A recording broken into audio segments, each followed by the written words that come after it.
Greetings, flesh wound horror freaks, and welcome to the HATMAN Collection update. We are live tonight. I'm joined by producer Todd, although I know he'll probably dip out here and there. How goes it, Todd? I'm chilling. I think it's very rude. I always stick around to see your box, you know. It's also not going to be a 12-hour stream when I unbox. Yeah. That is true. It won't be 12. It won't be 12. These do tend to be a little longer, although yeah, it'll probably be a longer one. I'm going to call it right now 2 hours and 12 minutes. That's my number. That's like the average though on these. So Well, it doesn't matter. You want over under on that. It depends on the chat and every. Well, I'm not going to try and I'll be done when I'm done. But yeah, that's what I'm asking. Over under. You think you'll be over that or under that? I'm going to say 12 or 2 hours and 11 minutes. So you're under. You're under. That if you were betting, that would be under. Okay. Yes, under. It all depends on the chat. It depends on the chat, really. Shout out Ben, Orc, Jessica, Anthony, Kruger, Indy, Phantom. Always great to see you live. I know you've been working during a lot of our live streams, so good to see you back. Yeah, it is rude as fuck, Orc. That's what I'm saying. I know exactly which one, but well, I'm watching the same movie too, Kruger, so guarantee there will be one that's not going to be a positive one tomorrow. Plus, Pugs is like the oddball. Well, we are, yes, just to say, we are live tomorrow, Wednesday, our regular Wednesday show here on YouTube. We will also be live right after that for pizza and butt sex, we're calling it. It was pizza and butt stuff, but Dan had to go and make it worse. Well, what else would it be? It's butt stuff is same thing. Yes, same thing, Todd. But if the way the fucking name came organically, why would you change it? Then it's pointless. I thought it was the other thing. I was going to spell it like SECKS because it came from the fucking stupid women's wrestler. Which is not stupid. Butt sex is like a very. That's not her fucking name. You almost got me to drop the same thing Ozzy dropped. Yeah, here we go. Speaking of Ozzy. Oh, yes. Good segue. You get the brand new Farce Line shirt. Pull that up close so they can see it, because that is a great shirt. There we go. Yes. I will be getting one in July. Well, yes, and we're only going to have them up for till not this Monday, the following Monday, our next farce after. Yeah. So. Yes, and we're big guy friendly. You can get this in up to 5X. 4, but I'm going to add the 5. There's another. Yeah. Okay, so there you go. Just in case. Friendly. Yes, you need to wear that if any of you actually see Ozzy at a show, at a wrestling show. I swear to God, if you are not wearing that the next time you see Ozzy, I'm not driving you back to the airport. I will definitely be wearing that when I see Ozzy. Definitely. I still have my autographed SWAT vest. I still got a bunch of them in the garage too. I was going to say. Maybe that'll be a Patreon gift. Yeah, you can get. Oh, yes. Who in the chat wants an autographed Ozzy V SWAT vest? All right, Jessica did confirm it was pizza and butt stuff. All right, pizza and butt stuff. Oh, so you believe her, but not your producer? Yeah, because you lie. I do not. You do sometimes. Dan, you're pushing it today. I almost did it again. That's what happens when we have no format. Yeah. All right. So, yeah, there is no format. So, I don't have a whole lot in the way of collectibles on this show. It's a lot of Blu-rays, 4K DVDs, and I have some books. But I will show this off. I got a few other things, but I laid them somewhere, and I did get some Mandy Funko Pops, but I will show off one at the beginning since there's not a whole lot.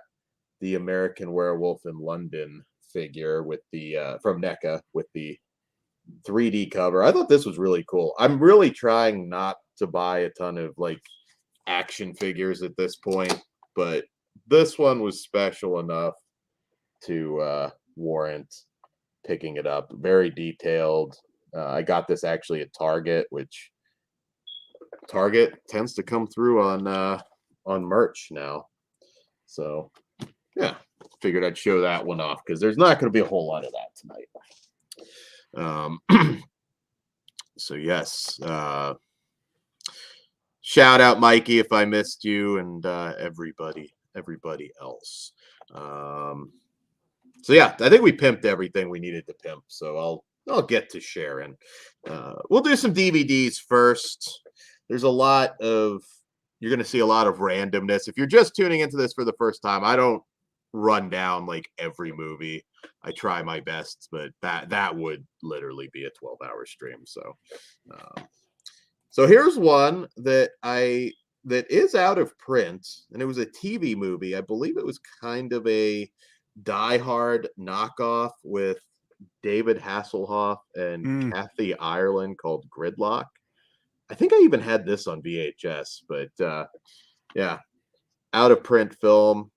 One of those random TV movies you kind of remember, and I think I remember it being halfway decent for a Hasselhoff movie. I think he did it like right around the same time he made the Nick Fury movie, which I still think is better than all the new Marvel stuff, but that might just be me. Yeah, I like a little cheese in those movies. What's wrong with a little cheese? Yeah, that was just a bad one. And you know I like the cheesy ones. It's bad, but I don't know. I guess I'm just so burnt out on Marvel stuff in general. How can you be burnt out on Marvel when you don't ever watch any of it? So I don't understand. I did for a long time. I was caught up until I saw Aquaman. I saw. Well, considering that's not Marvel. Oh well, yeah, same shit, Todd. No,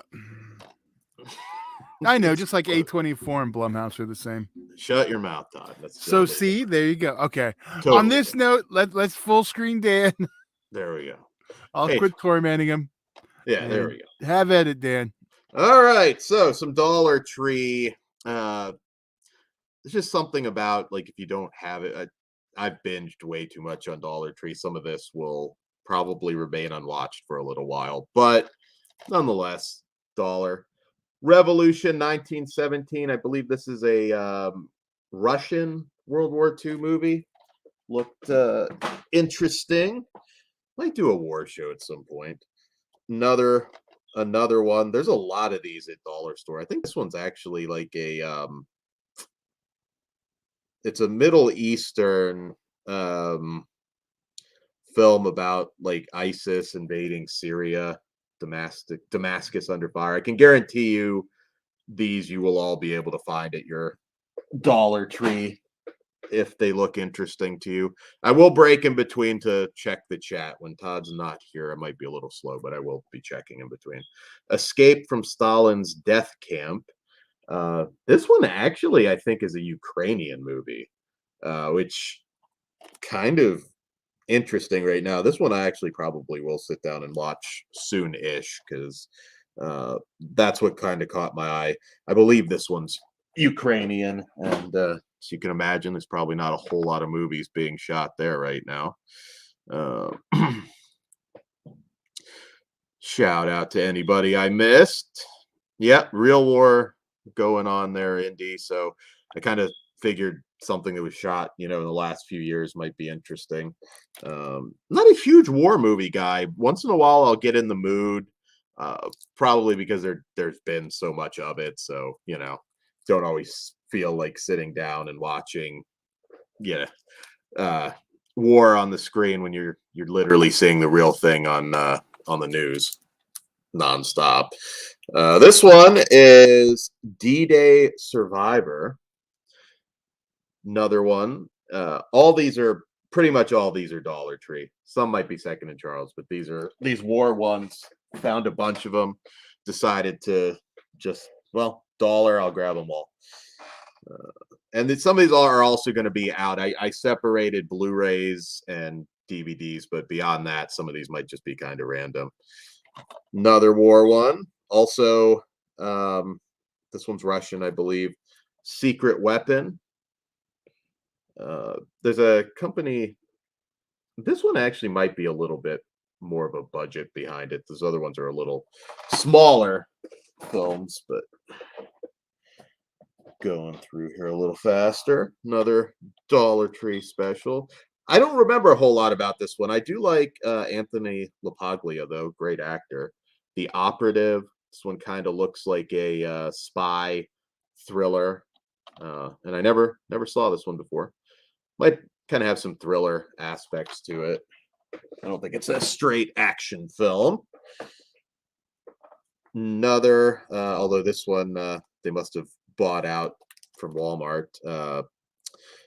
On the Border with Casper Van Dien and Brian Brown. If you're unfamiliar with Brian Brown, he's an Australian actor, and he was in a film called Full Body Massage with Mimi Rogers. I had a thing for Mimi Rogers as a kid. I don't think it was any one particular movie, but that one might have been it. Very steamy thing that you would watch on HBO at night. So that's what I remember Brian Brown for. And Casper Van Dien, of course, is sort of the king of Sci-Fi Channel originals. And grab that. This one I understand is actually pretty good. And I know you have to sort through a lot of crap at the Dollar Tree. I mean, that's probably at least 50% of it. But this one, I believe, actually had some positive reviews.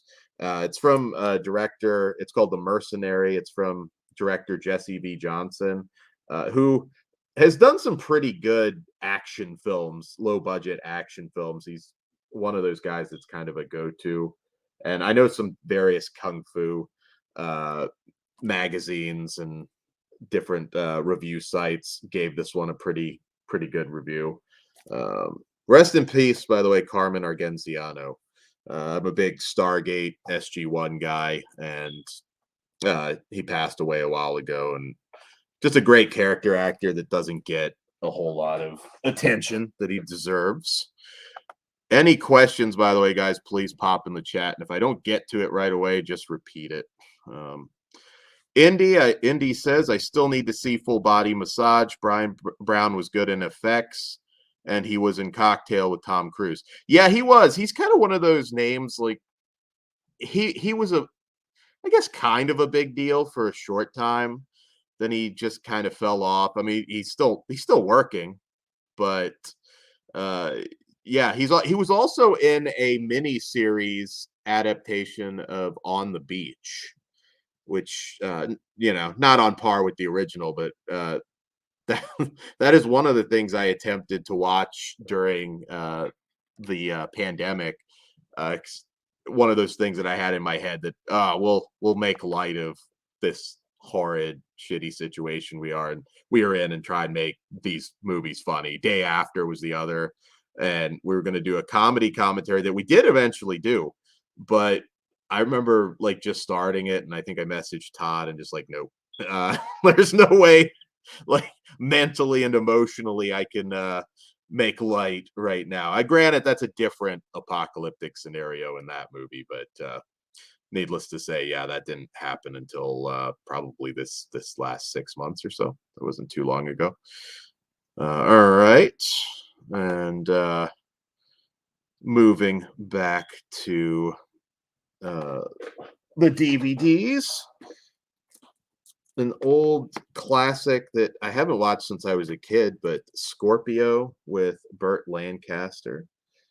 Another Dollar Tree pickup. There's a lot of specifically like MGM DVD titles that, like this is one I'm never gonna like pay $20 to own it on Blu-ray or anything. So, $1.25 is a good way. It's a spy film if you've never seen it before. I kind of look forward to revisiting it because just a random I should say from legendary director Michael Winner. All you Death Wish fans know that name. And yeah, it's I remember it being good. We'll see if it holds up. Also going on, this is a Filipino martial arts movie, Fight for Justice, the Trigonal. look kind of interesting. I'm always looking for films from any genre that come from, certain places where I mean, there's a long tradition of Filipino cinema, R.I.P. Wang Wang, but you don't see it all the time. So pick that up also at Dollar Tree. It looked like, along with The Mercenary, this one looked like one of the more promising pickups. So might be two potential gems that you can also grab there. Lots of these also at Dollar Tree. Depending which ones you go to, you'll find a lot of World War II movies and a lot of like Viking stuff. And this one is called Viking Blood.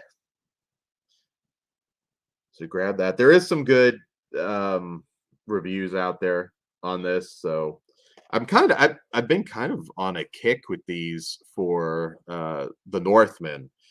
So there's some of these that I have that have gone unwatched so far, but I think I'm gonna start hammering them out. Also, this one is also a period piece action flick. Don't know if they were specifically. I think this one's just more medieval. This actually has some great reviews. I saw quite a few people talking about this, The Rebels, and yeah, even on the back, there's quite a bit of critical praise, and not from Horror Society, so that's a good thing. You can maybe trust it, hopefully. Yeah, so that's another one. I might do like you might get a few random shows this year where I'll just do like Viking night.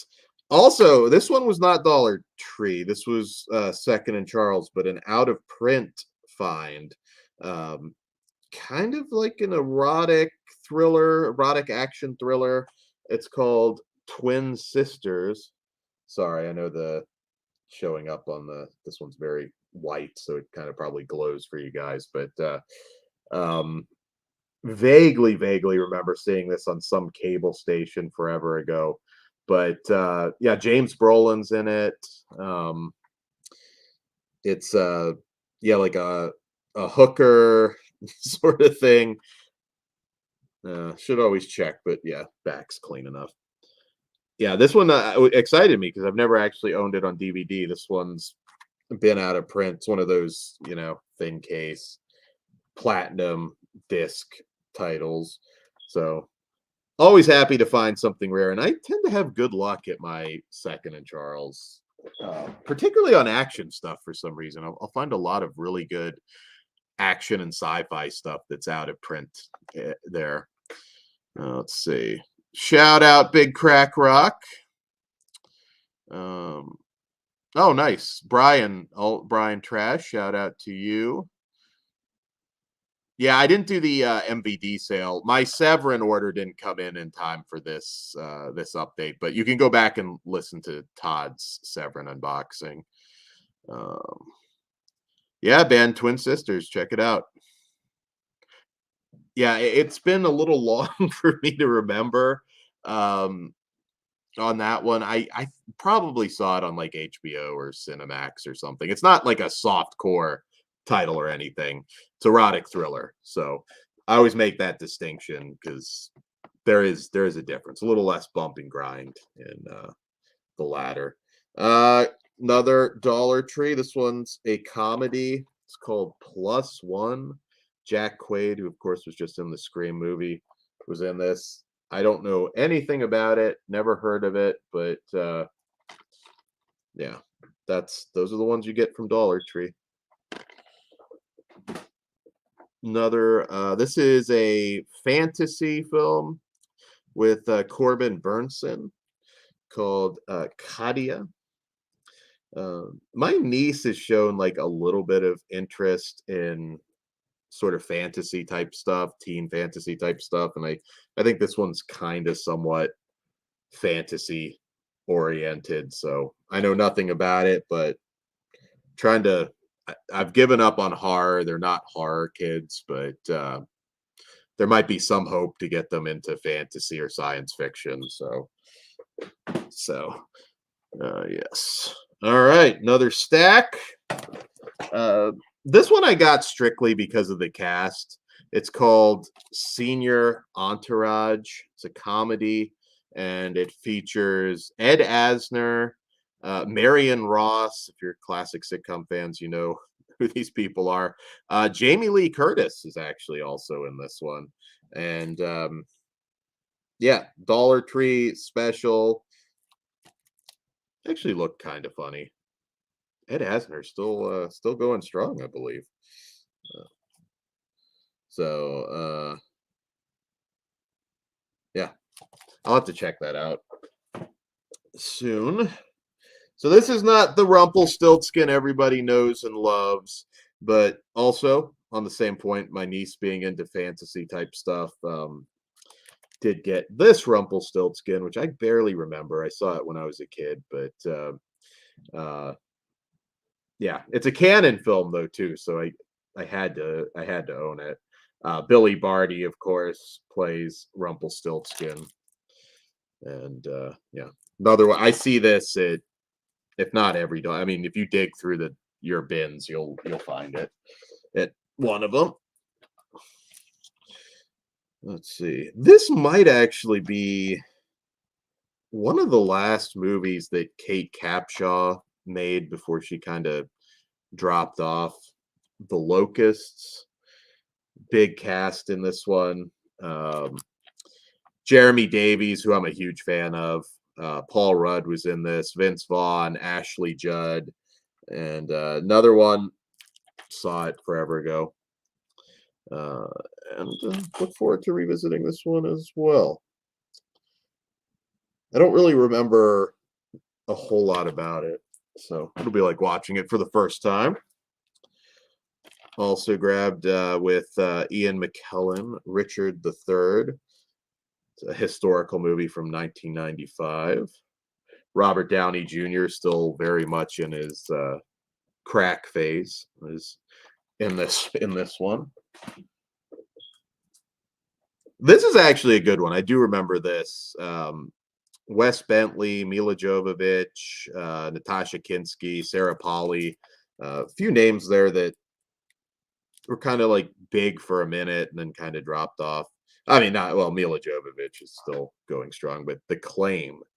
I remember this being a really awesome movie, and um, I am going to it's based on the Thomas Hardy novel.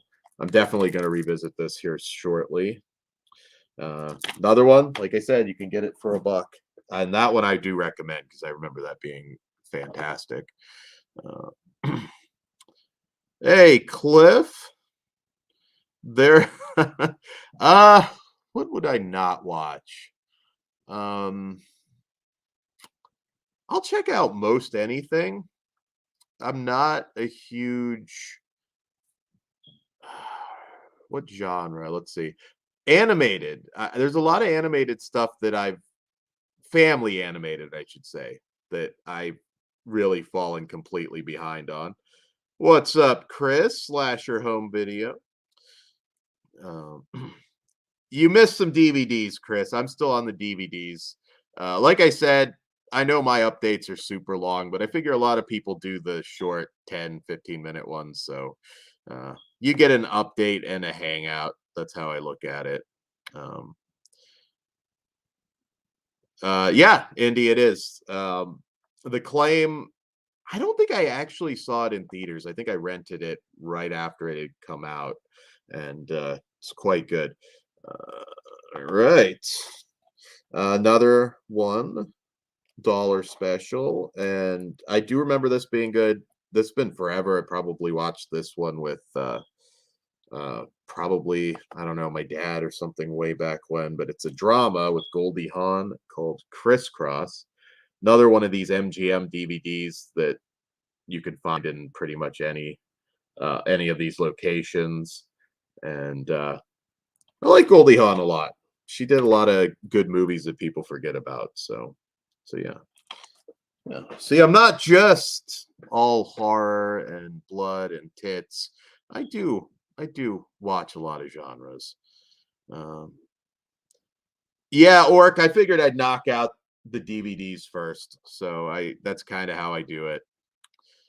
And oh, Indy Asner did pass, didn't he? Okay, my bad. Yeah, so that even more so, I look forward to checking that out. Yeah, Goldie Hawn had some nice ass shots. Indy. She also an Overboard. She had the legendary thong scene in that. I am aware of that. Yes. All right. Moving on. This one, another drama. It's called Big Sur, which is based on the Jack Kerouac novel.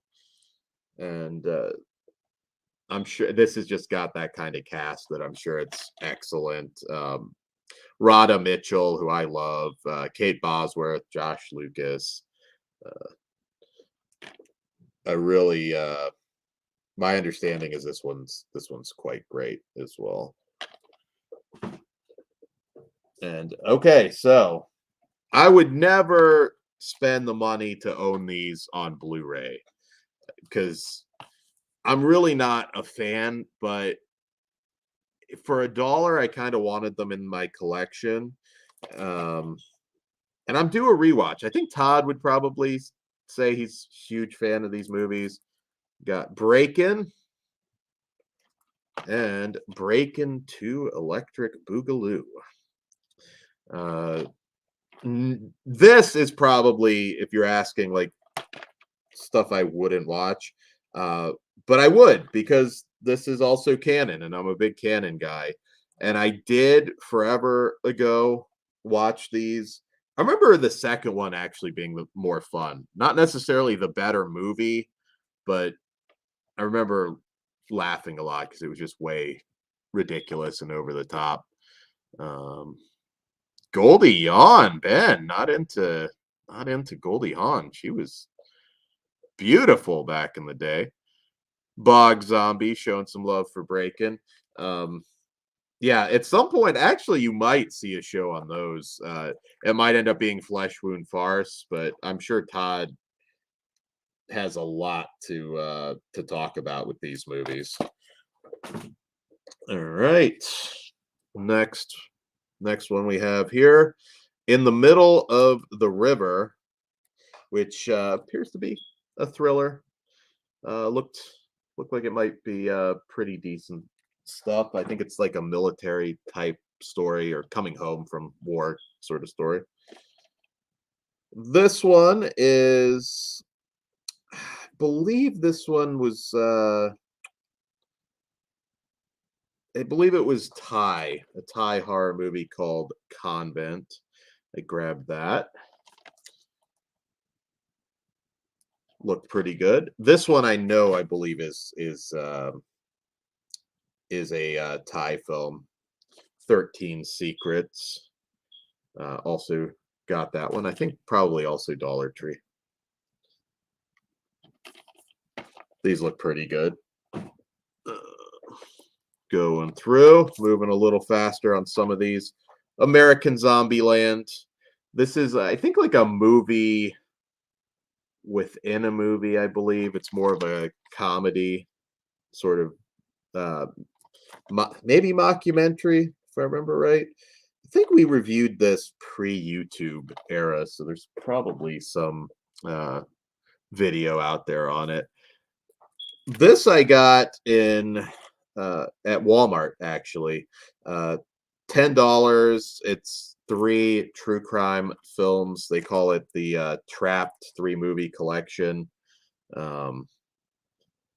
Judd Nelson is a guy who's been trapped in B-movie hell for a long time, but every once in a while he'll deliver just a great performance. So I figured this was worth picking up. Girl in the Box, Girl in the Bunker, and Girl in the Basement. Probably, I think Pugs might have mentioned possibly doing a story on, or doing a show on some of those. Also, true crime, Ripper Untold, a new adaptation of, or no, I don't think this was of a particular novel, just a Jack the Ripper movie. Pick that up. The Secret of Sin Channy, new horror movie. Grabbed that. Looked potentially interesting. Let's see here. I might break it up and show some Blu-rays. I'll see, but Indie Loved Girl in the Basement. Yes, Chris, they actually do have like there's a lot of Dollar Trees now that do have the $5 section. Now, I will say this, I haven't seen any movies that they were trying to sell for $5. All of those are $1.25 now. But yeah, there are it's usually like trinket kind of stuff, to be honest, at least from what I've seen. It's, they have like $5 t-shirts. Some of which look fairly cool. Like I think I saw like a bunch of Looney Tunes sort of t-shirts the last time I went. But as far as I'm aware, and I don't know if it's different at any of your guys' dollar stores, but I have not seen them trying to get $5 for movies. So that's a plus.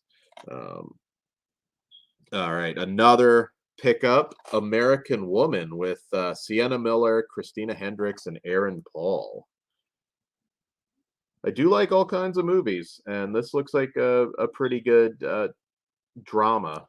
Sienna Miller apparently is really good in this. I read an article a while back on it.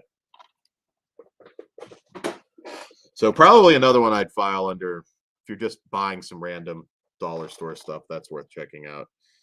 This is a Harvey Keitel film. It's actually a French or a Canadian DVD, Chosen.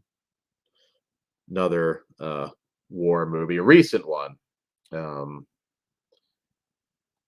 know it's something about hunting down.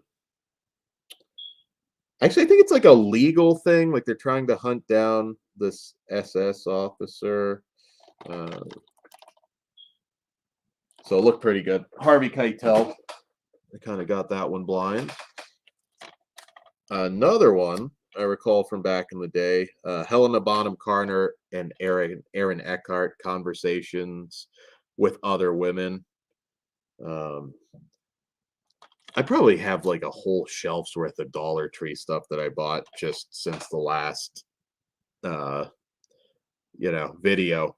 But there's only so many places you can buy movies anymore, physical media, so it's kind of fun. Like I live, there's probably $100 stores within driving distance of where I am. So, it's kind of fun just to take a day, and some won't have anything, but then you will find, which actually there were a couple Blu-rays that I wouldn't have expected to find at Dollar Tree that I did that I'll show off later. But yes, Conversations with Other Women. Let's see here. Moving on to the next one. Actually, Stone Gassman, my region free buddy, did a show on this that you can check out.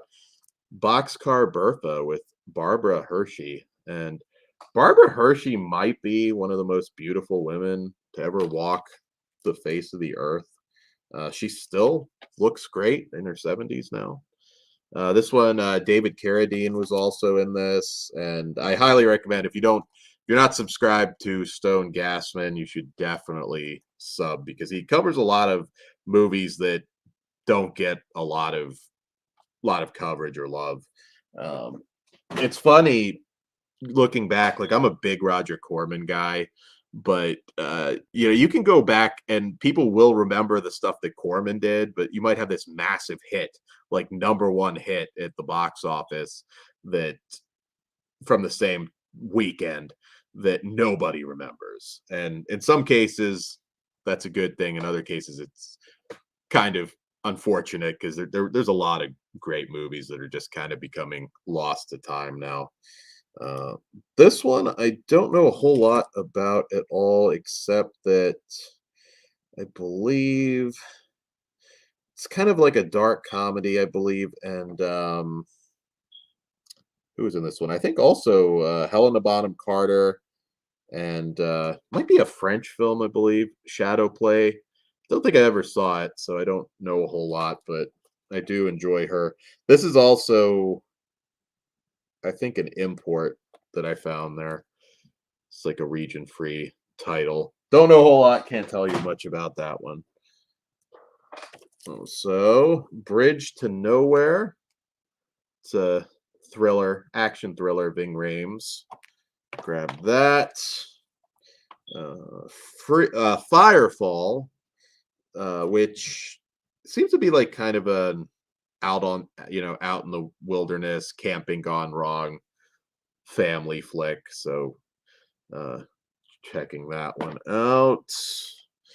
Simon Pegg, Tony Collette, which I don't care what it is, Tony Collette, I will grab it no matter what. Hector and the Search for Happiness. I don't think I actually watched this one, which is weird. I think it came out like 6 or 7 years ago, but I just never got to it, and now I will. All right. Oh, out of print find.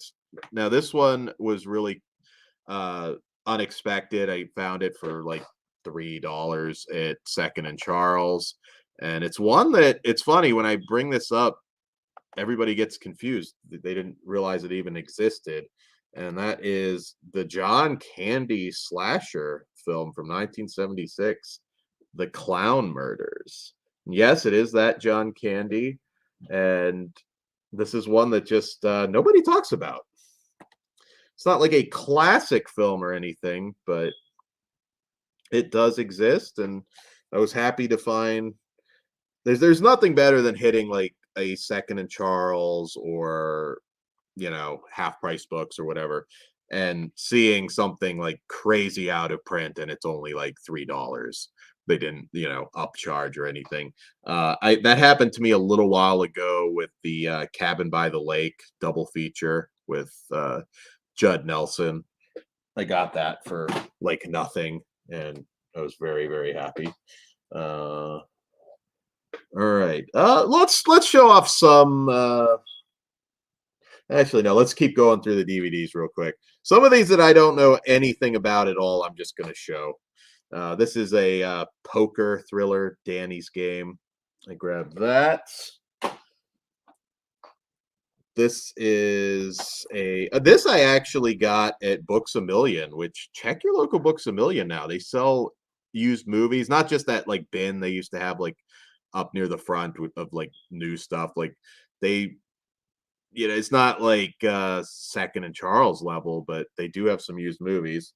This one is called Massacre, kind of a Asian cop movie, something along those lines. Then we got The Rendezvous. This is a kind of like a looks like somewhat comedic thriller that takes place in Egypt. I like kind of those old school adventure films. I came up on stuff like King Solomon's Mines, Alan Quatermain. I watched those probably more than I watched Indiana Jones. I was really into those. What's up, Jake, in the chat? Sorry again if I miss any comments.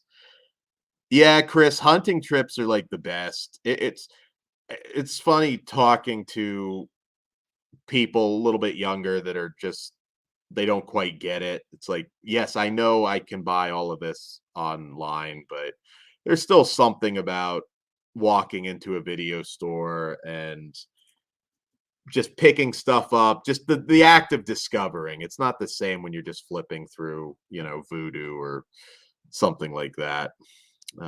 Yes, Cliff Stone did do Frenzy the other day. I highly recommend you guys listen to that. Yeah, Ben, my Second and Charles is a little bit further out now, but I do try and go as much as I possibly can. Ben, where can I find a list of out of print titles? That's a good question. I'm sure there's like some kind of website article that might have like a list of stuff. Out of print can be a little deceptive because something can be out of print but still readily available. Like there's stuff Lionsgate. or, you know, put out in like the 2000s, or you know, just like a no-name label that might technically be out of print, but you can still find copies. Um, but I'll actually look into that. Shit, maybe between a bunch of us, we can make a good guide for people to look. It I can imagine that. Well, I don't know. I don't know if I want competition because I recognize when it's out of print. So, uh, but yeah, there's trying to think like what DVD wise is like sort of the Mac Daddy of out of print titles right now. A lot, of course, has come out on Blu-ray, and once that does happen, it's a little less. Although it's weird, I do sell on eBay, and I do sometimes it'll be something that is on Blu-ray, but the DVD will still sell for a decent chunk of cash. It just depends. Yes, Jessica, no substitute for physical media. Another one. This is a South African sort of thriller, maybe erotic thriller. Double Echo. Pick that one up. Let's see. This is kind of looks like a horror movie, or at least like a supernatural type thing called The Seagull. It's not about like a killer seagull or anything, but I love like seaside stories. I'm a boat guy, so I always enjoy that. Another out of print, I believe, maybe not as out of print. This was a Tom Skerritt TV movie from like 1978. Yeah, 1978. Man Eaters Are Loose, and I got that at Books a Million, of all places. Again, don't believe that one's gotten a Blu-ray yet, as far as at least in the States. I think this coming Tuesday, there's a bunch of like ants, tarantulas, deadly cargo. Kino's putting out a bunch of creature features from that era. This came up on the show a while back. Last of the Grads. It's a slasher movie, and I believe this one might be the one that has like a bunch of YouTube celebrities that are part of the cast. Slasher film. I know somebody brought it up. Maybe it was you, Ben. I don't recall, but too much Baja Blast work. I'm trying not to drink sodas. Yeah, is Baja Blast Zero any good? I keep hearing, I don't know, like whenever I'm on a diet, people tell me like don't even bother with diet sodas. It's even worse for whatever reason. Oh, this one looked good. It's not The Seed, not the movie that's on Shudder right now, but it's called Seeds. Looks to be like kind of a creature feature, but I think there's a little bit more to it, kind of a psychopath character. I know it's got some good buzz though. Seeds. Story of Temptation and Monsters. This is from director Owen Long. If you guys are making lists, Uncorked put it out. We reviewed this one. It's an anthology film. Aaron Brown, aka Misty Mundy, was in that. You can go check out our reviews. Bill Moseley plays the voice of a killer cat, so that was an easy pickup.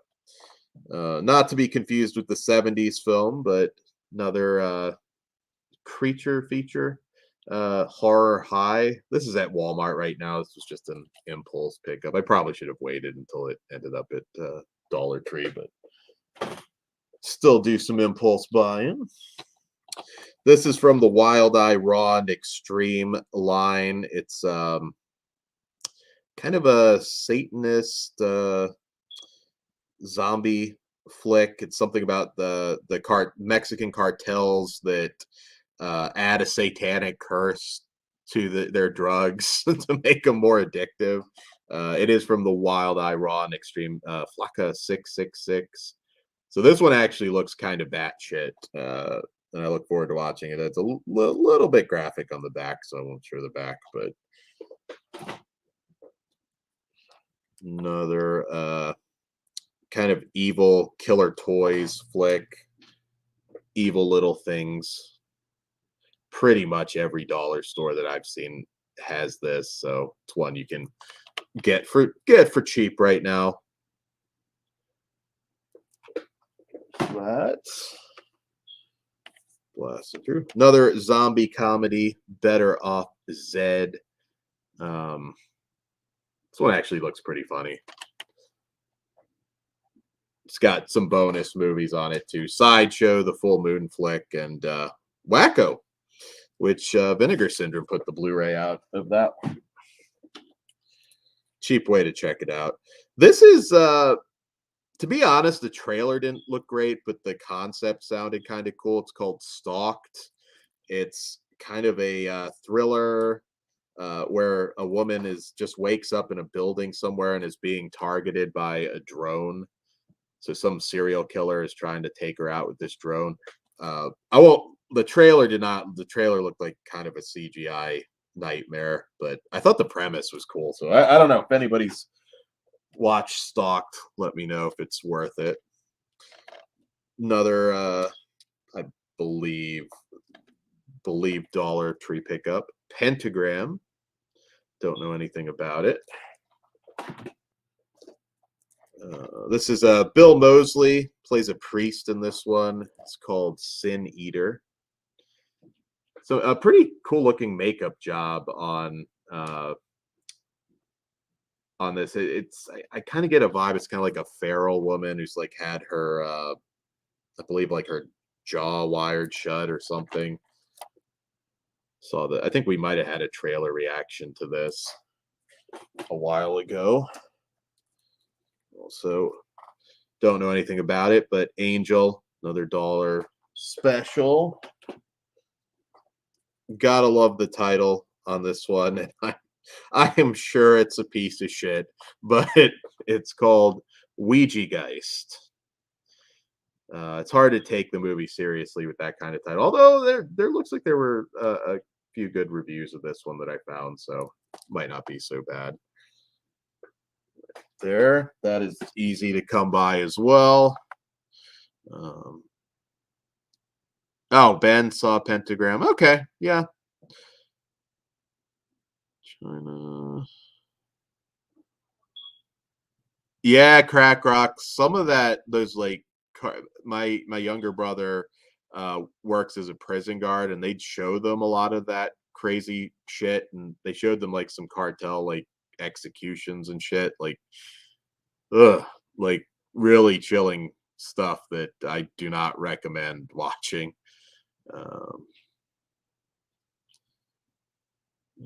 Oh, that sounds pretty cool, actually, Ben.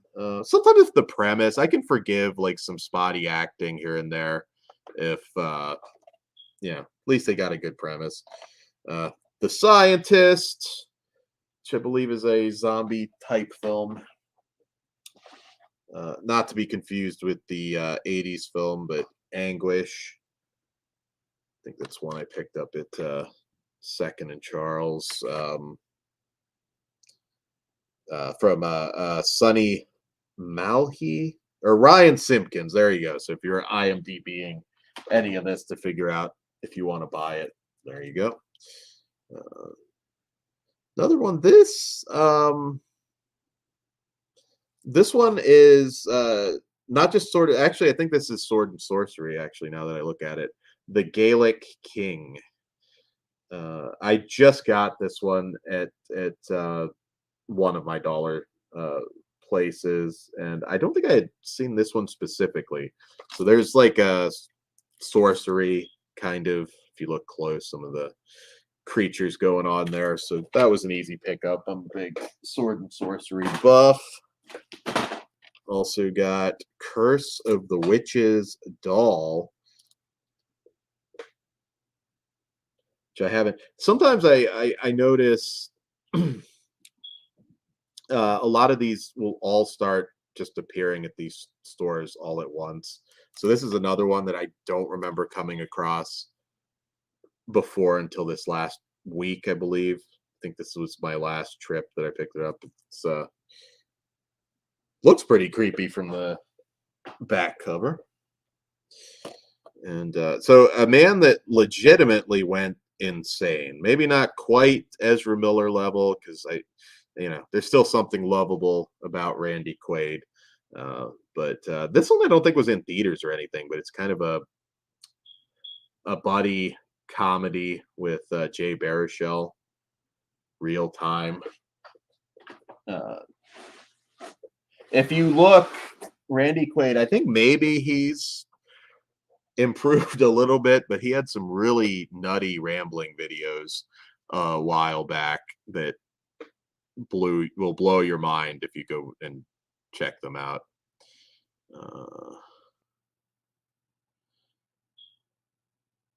Okay, we're talking China in the chat. Yeah, it is kind of an odd buddy movie. Maybe that's just why it's just, again, one of these films that nobody's heard of.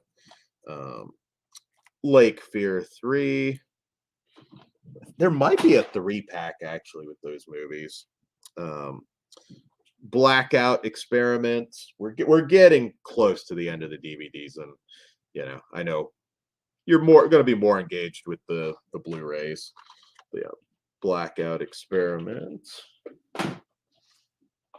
An English Haunting. Takes place in the 60s, I believe. The Haunting of Molly Bannister, which I think this one might be. Yeah, this one's another like killer doll movie.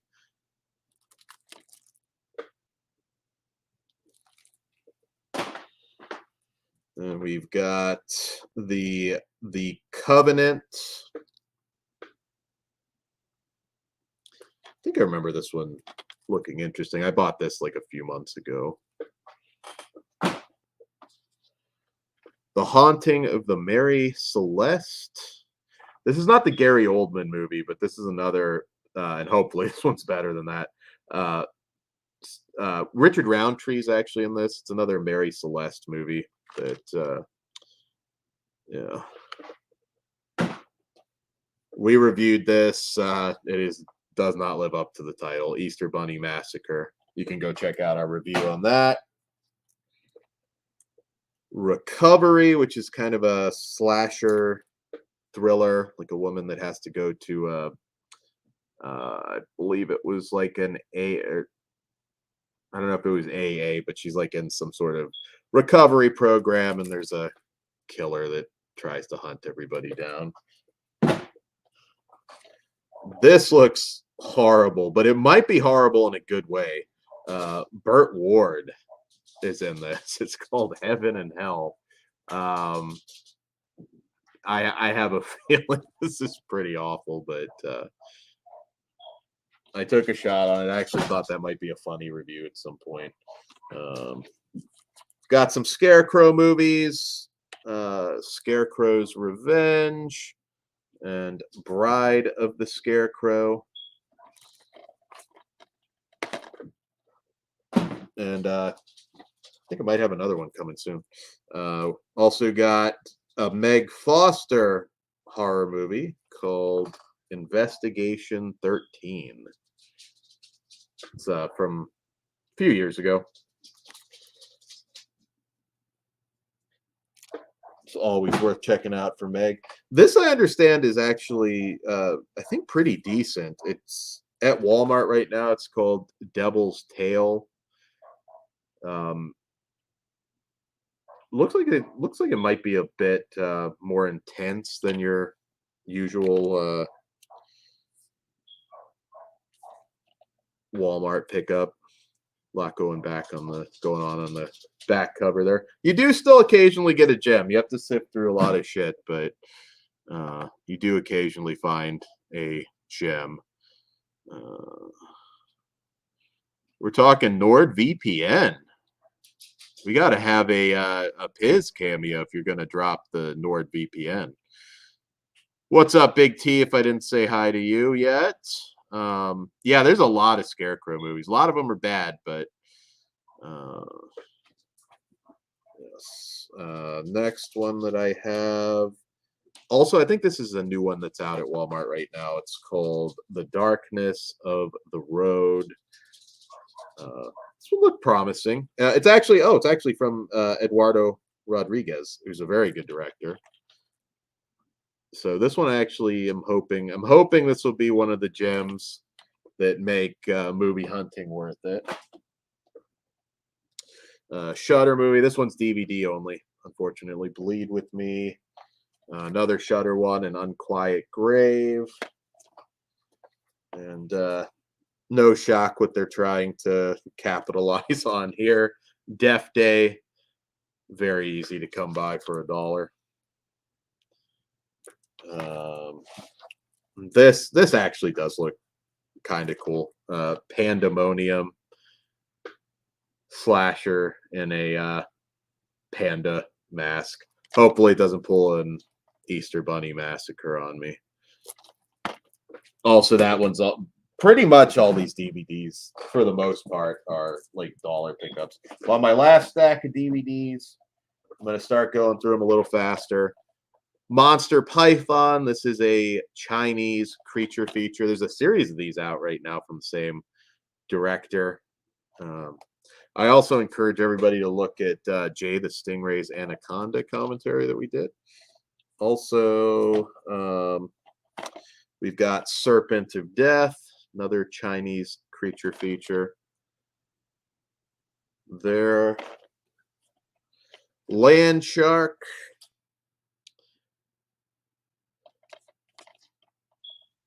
I don't think any of these were actually even on Sci-Fi Channel. This one looks, if you like ridiculous shark movies, looks like it has some pretty wild stuff in it. This is also from one of the same, all of those but one are the same director, and this is a sci-fi film, and I think it's almost kind of a yeah, it's like killer plant cells, kind of a Day of the Triffids kind of thing going on with this one. Restart the Earth, the newer one that's out right now. And we've got, again, I do like the occasional cheesy shark movie. Alien Shark. This is a Walmart exclusive right now, and it also has a recent adaptation bonus movie of Mysterious Island on there. The original is one of my all-time favorites. Dinosaur Hotel. Megalodon Rising, which in the first one, I don't think you necessarily need to see the first one. The first Megalodon, which I should say with Michael Madsen felt like he was struggling to read cue cards while he was like on bottle number 3 of Jack. I mean, he looked really bad in the first Megalodon, but I do enjoy the occasional cheesy asylum flick. So I grab that. Another asylum one, Alien Conquest.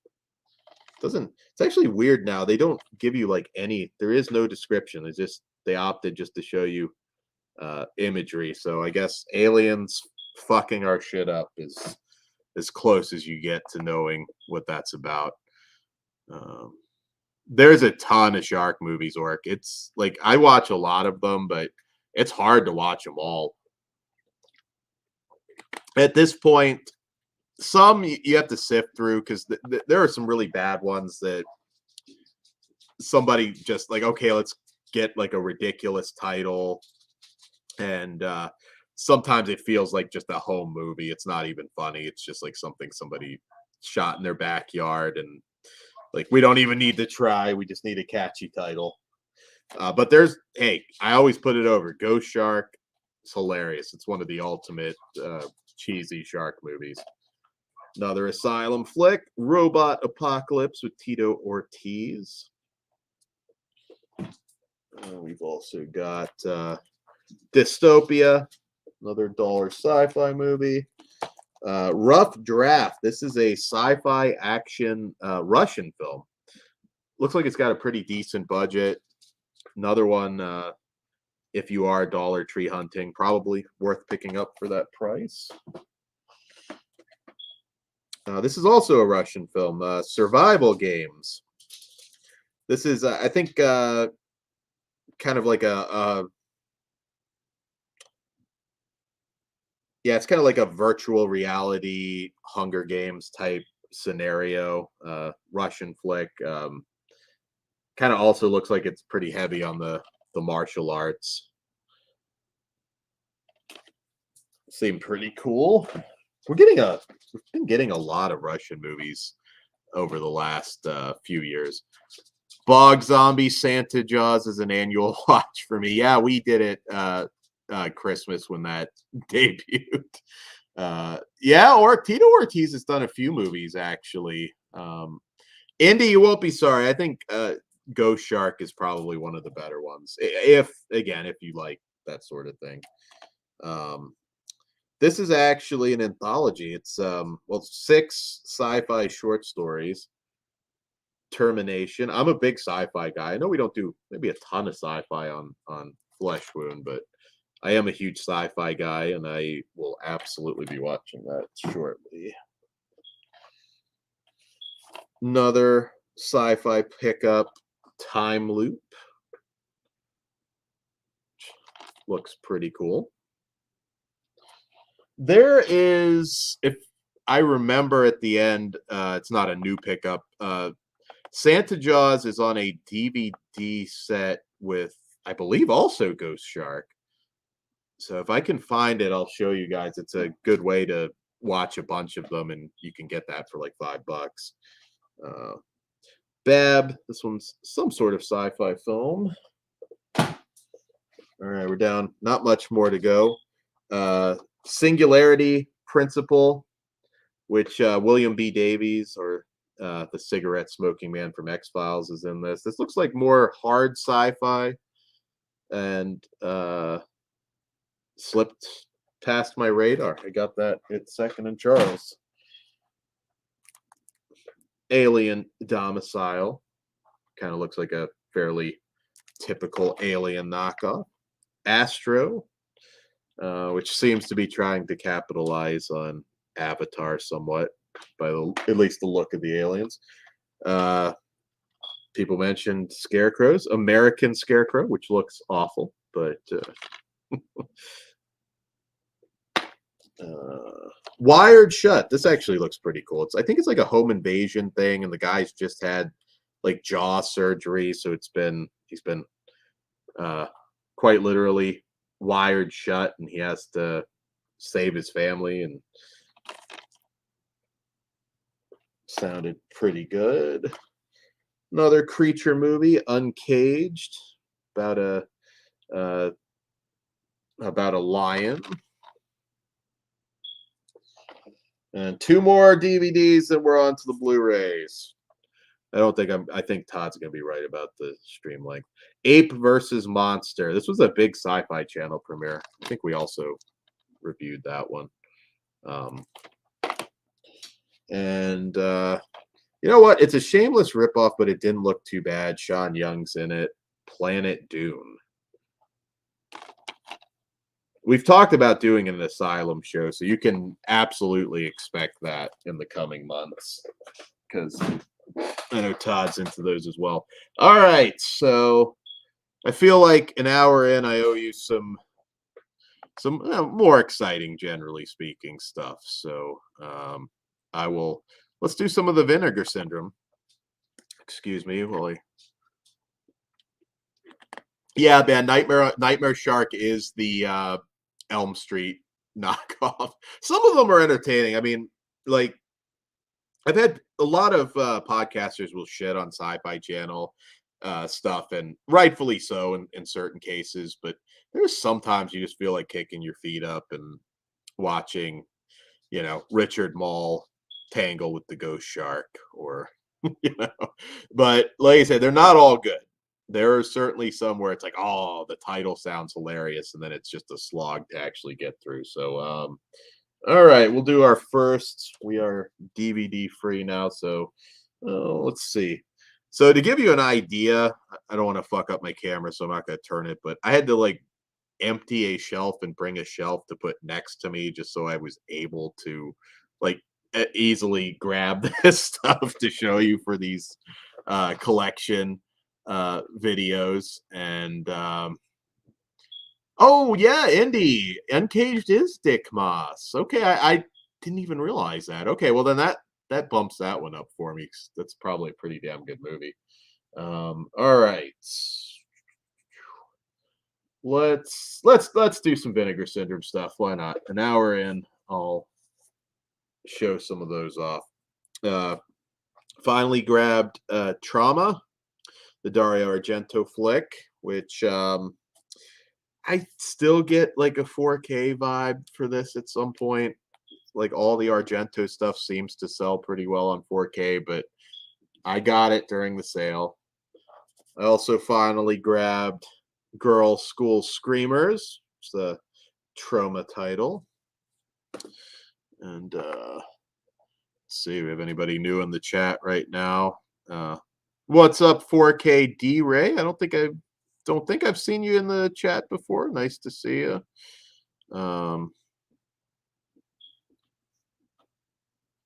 Oh, okay. If I will have to subscribe to you if I'm not already. I might already be, but I'll have to subscribe to you because it seems like Orc's a fan. Another Trauma Vinegar Syndrome release. Beware Children at Play. Not as big of a Trauma guy as Todd is, but you know, I mean, it's stuff there's the stuff I really love. Being a little careful because some of these do have, it's Vinegar Syndrome, some have nudity, but I think I'm okay. Master of the World. It's kind of like a really violent caveman type flick. Another Trauma pickup from the Vinegar Syndrome sale. Blades. I haven't watched this in a while. It's a pretty wild premise, kind of doing sci-fi before Sci-Fi Channel. I remember this one being pretty amusing. But it's been a long time, so I look forward to revisiting Blades. And this is an excellent movie from the their VSA line, The Grave. It's a Craig Schaefer film, and if you've been on the fence about picking it up, I think there's still plenty of copies. These aren't selling out as fast as they used to, but that is kind of one of those 90s gems that I've been talking about a lot lately on different shows.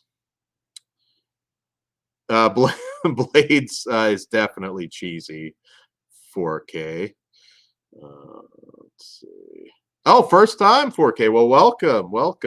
We love seeing new faces. I will subscribe, guys, assuming 4K D-Ray is your channel that you're commenting on. Be sure to subscribe to him. We like to support everybody. And I will be absolutely doing that as soon as I wrap. Also, I think this officially sold out. At least the big box version. Finally got New York Ninja, which my friend Garrett at Born to Be Rad, I know, is a huge fan of this one. Did have a little bit of corner imperfections, but I'm not a complainer about that. It wasn't too bad. But yeah, beautiful set.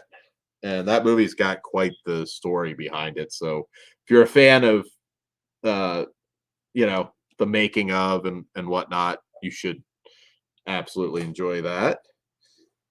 Also, a lot of people have been talking about this recently, and this I would list. There's a little bit of nudity on the back. That's why I'm stalling to make sure I don't show anything I shouldn't. Thriller, A Cruel Picture. It's awesome set. Can't show the back part, but I can. I think I can cover up the questionable parts.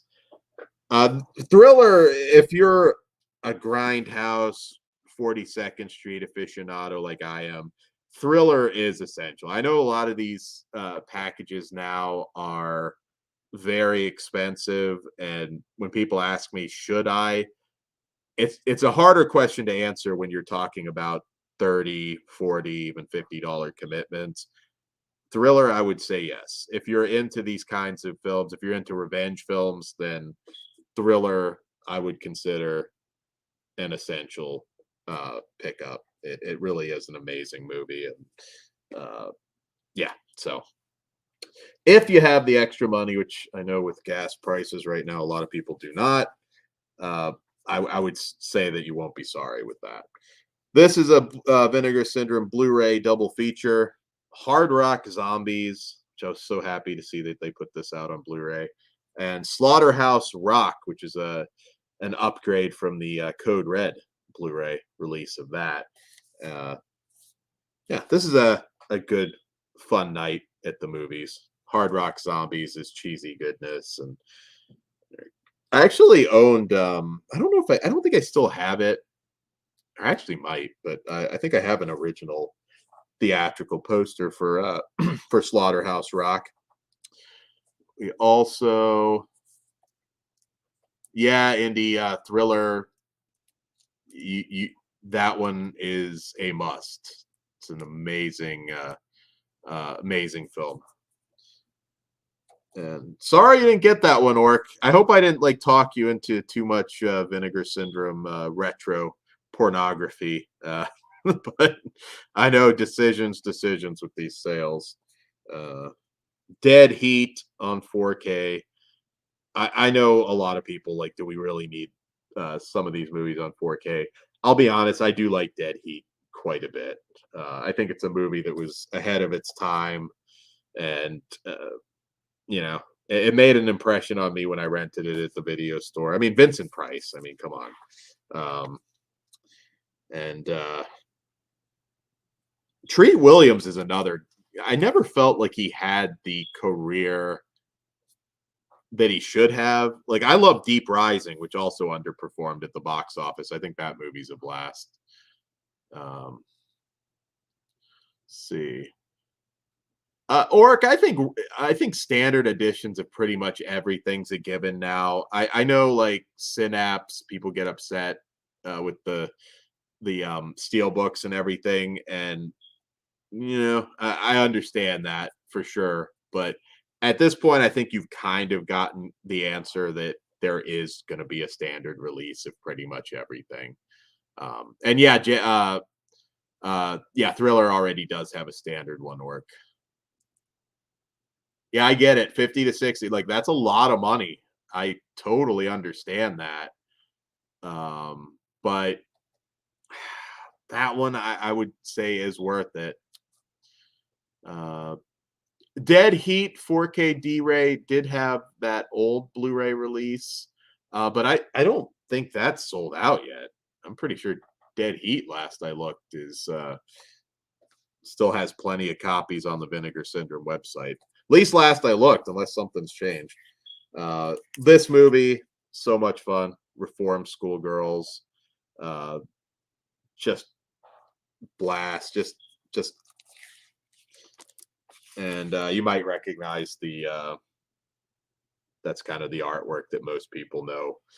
Sybil Danning is great in this. It's just a sleazy, fun, good time. Going on. Bear with me here. I did get this before the limited edition sold out. The Scanner Cop 4K set, which one thing I will say about these movies, I know they were trying to make a TV series, and but at least you've got like an actual sequel to Scanners with this. So it's kind of one that I feel like I kind of had to own. I wouldn't call these great movies, but if you're invested in the Scanner story kind of continuing, I did enjoy them probably even more as a kid. Rewatch, they're not fantastic, but they're not bad either. Yeah, Chris, it's a great set. It really is. There's a lot of unmined 90s sci-fi stuff. A lot from PM, a lot of really good like sci-fi action flicks from PM Entertainment that I mean even on 4K like would look fantastic. Uh all right. Moving on to some more. I'll probably be getting close to doing sub labels, and there might be a stray vinegar syndrome that I tried to keep those together the best I could, but they might still get a stray one later. Flesh Eater on 4K. What a world we are living in when we have Flesh Eater on 4K. Um, we get the animated cover with Heinzman jamming his hand. It's cool cover art for sure. This is not a good movie, but it is kind of fun. I've always liked it. Do you need to own it? Probably not. But what can I say? I'm not buying everything on 4K, but I am. I did have to get Flesh Eater. Of course, essential. Death Wish 2. I don't think I need to say anything more. Death Wish 2 on 4K, I should say. And you definitely don't need to own it, but I am a lover of retro smut, and I mean, who would have thought? Just making sure it's a clean cover, animated. I think you're kind of okay on certain things, but yeah, this is clean. Dracula sucks in 4K. Um, and in terms of the brides, there's more than blood sucked in this movie, and you get to see it in glorious 4K Ultra HD. All right, so I'm a big.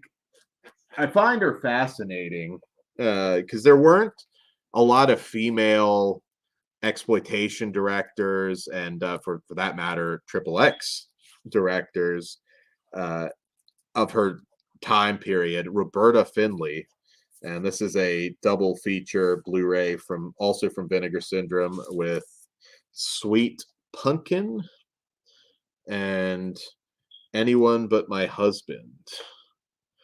I am a fan of this era. I know a lot of people. I'll see streams with Vinegar Syndrome that will uh, sort of make light of like, oh, why are they putting out these porno movies? Well, during the golden era, 70s up to about 85, there or even late 60s, but it these were real movies. Like, yes, there was triple X sex in the films, but they're not adult movies as you think of them today. In fact, some of them are shockingly good. A lot of them are really funny. There's a lot of very politically incorrect humor in some of these movies. Not so much these. These are a little more serious, but Roberta's stuff. But yeah, there's just something about it. I do think it's legit cinema in some cases. Not everything, but that era there were some really fantastic adult movies that are worth discovering. But I understand, not for everybody. All right, I think I'm at some sub-label stuff. Got the oh so cheesy Commando Ninja. Finally picked that up. I've been trying to wait for the sales on certain things now. Commando Ninja, and this one very controversial. From William Hellfire, you also get a very very young Misty Mundy is in this. Duck the Carbine High Massacre, and very worthwhile looking at the special features on this. It's as you can imagine, post Columbine, this one certainly raised some eyebrows. I believe Joe Bob Briggs is a big fan of it because he's quoted on the back. Duck the Carbine High Massacre. Let's see here. We also have Treasure of the Ninja and the films of William Lee. I love just cheesy batshit action movies, and AGFA has been putting out some good stuff. So it's one that's been on my list for a while, and I finally grabbed the Blu-ray. Also, this was another film that actually I think AGFA had to finish from James Bryan, and it was an unfinished film, and they completed it in 2016. Jungle Trap, and it's also got another bonus film, Run Coyote Run. Uh, I find a lot of some of this stuff is not good, but knowing the backstory of it's unfinished, they finish it much later. Um, Usually the extra features on stuff like that to me is fascinating because I worked on a movie where the the dipshit director like lost it, like just there was an issue and it got like wiped off the hard drive, and it happened like multiple times. It was a nightmare. uh so I do kind of enjoy hearing the backstories of what it takes to, particularly a movie. I mean, 1990, I guess they shot this, and then they finished it in 2016. It's a lot of history. I can imagine the cast and everything. It was a wonderful feeling, like it finally came out. And I've shot like some short stuff with people that completely disappeared. I have no idea. There might be shorts with me out there somewhere that somebody's got in their closet, and it's infuriating because the trail just goes dead. You have no idea whatever happened with it. So look forward to checking these out. Let's take a second to look at the chat. Looks like you guys are keeping each other busy if I missed everything. Oh, nice. Bog Zombie picked up Duck as well. Yeah, Indy, I'm not really, I mean, I'm with this beard, I look older than I actually am. I mean, I'm in my late 30s now. I really didn't grow up in the era where we saw triple X films in a theater. That's kind of that's the one thing I'll talk to like some friends I have that were actually around for the 42nd Street era, and like just that idea that you would go and watch a full-on porno in a theater. It's kind of crazy. I mean, there are some, like I said, there's some classic films that, I can imagine maybe sitting there and watching it and it wouldn't be that odd, but like as far as like somebody like that might be sitting behind you with their like dick out, that's yeah. I often say I'd like to live in the old school classic era of 42nd Street, but I don't know, it would take some getting used to being in a porno theater like that. All right, what else have we got here? We're talking Cole in the chat. Did I miss Cole? Is Cole in the chat? Shout out to our Canadian pal Cole, if you are, if I missed your comment anywhere. Oh, Slaughterport. Jake just mentioned I need them to do the Snake Eater with Lorenzo Lamas. I want the whole fucking trilogy, Jake. I want the second one with or no wait, was it the second or third? With Bam Bam Bigelow as like the biker villain. Snake Eater is a great candidate for Vinegar Syndrome. Give me the trilogy box set. That would be awesome. I love those movies. There's a lot of, like I said, there's a lot of action stuff that is on mind that seems to play well. I've noticed a lot of like, young teen 20 something collectors that just go nuts for these obscure action movies that were made in the 90s in particular, and 80s and 90s. Snake Eater trilogy would be fantastic, so I'll put that out there. Also, some more sub-label stuff. I got Sinestre. I think that's how you say it. Sinestre.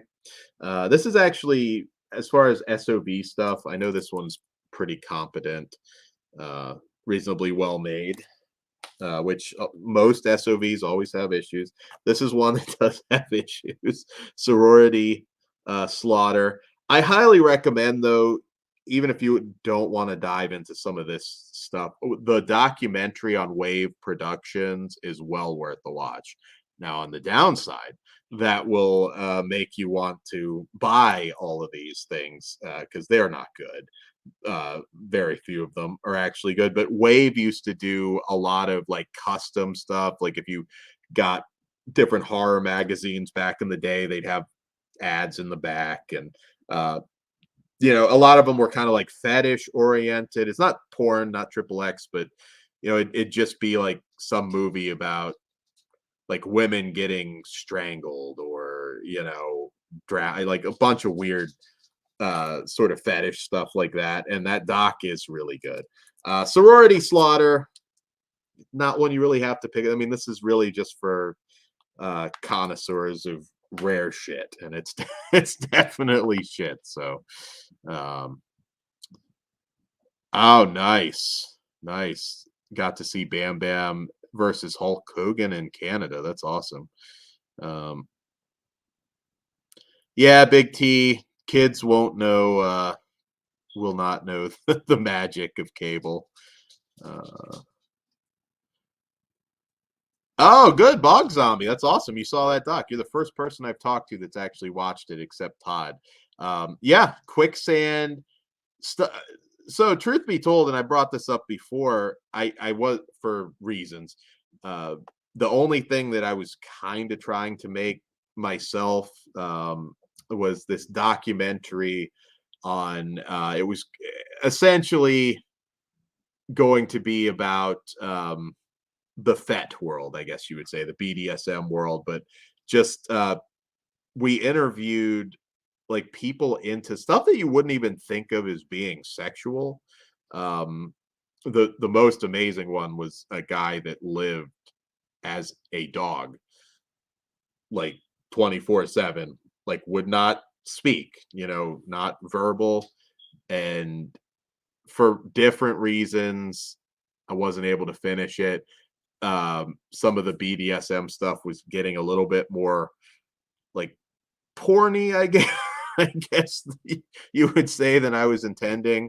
But we did a lot of interviews for it. Didn't shoot a whole lot of stuff, but unfortunately, but we shot a little bit, did a lot of interviews, and at a certain point, a lot of people just backed out. They just didn't want to be like on camera, and it's hard when you don't really have a set resume to go in and talk to people, and it's understandable, but it's something that I could end up revisiting in the future because there are I've learned some shit that, like, there's a funny side to it, but then there's also like some dark shit too.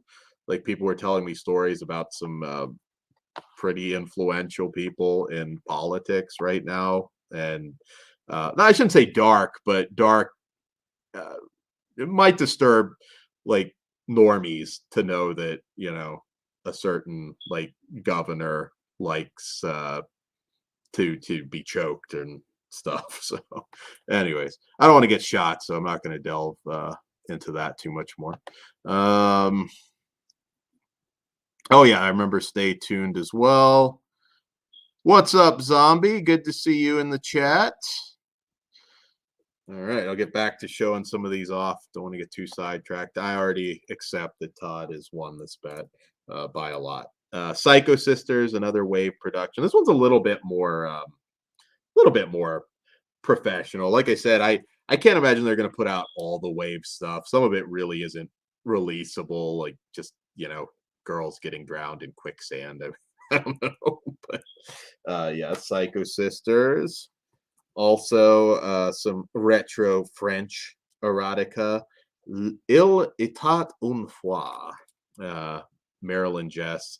She was a very big deal in erotic cinema in France.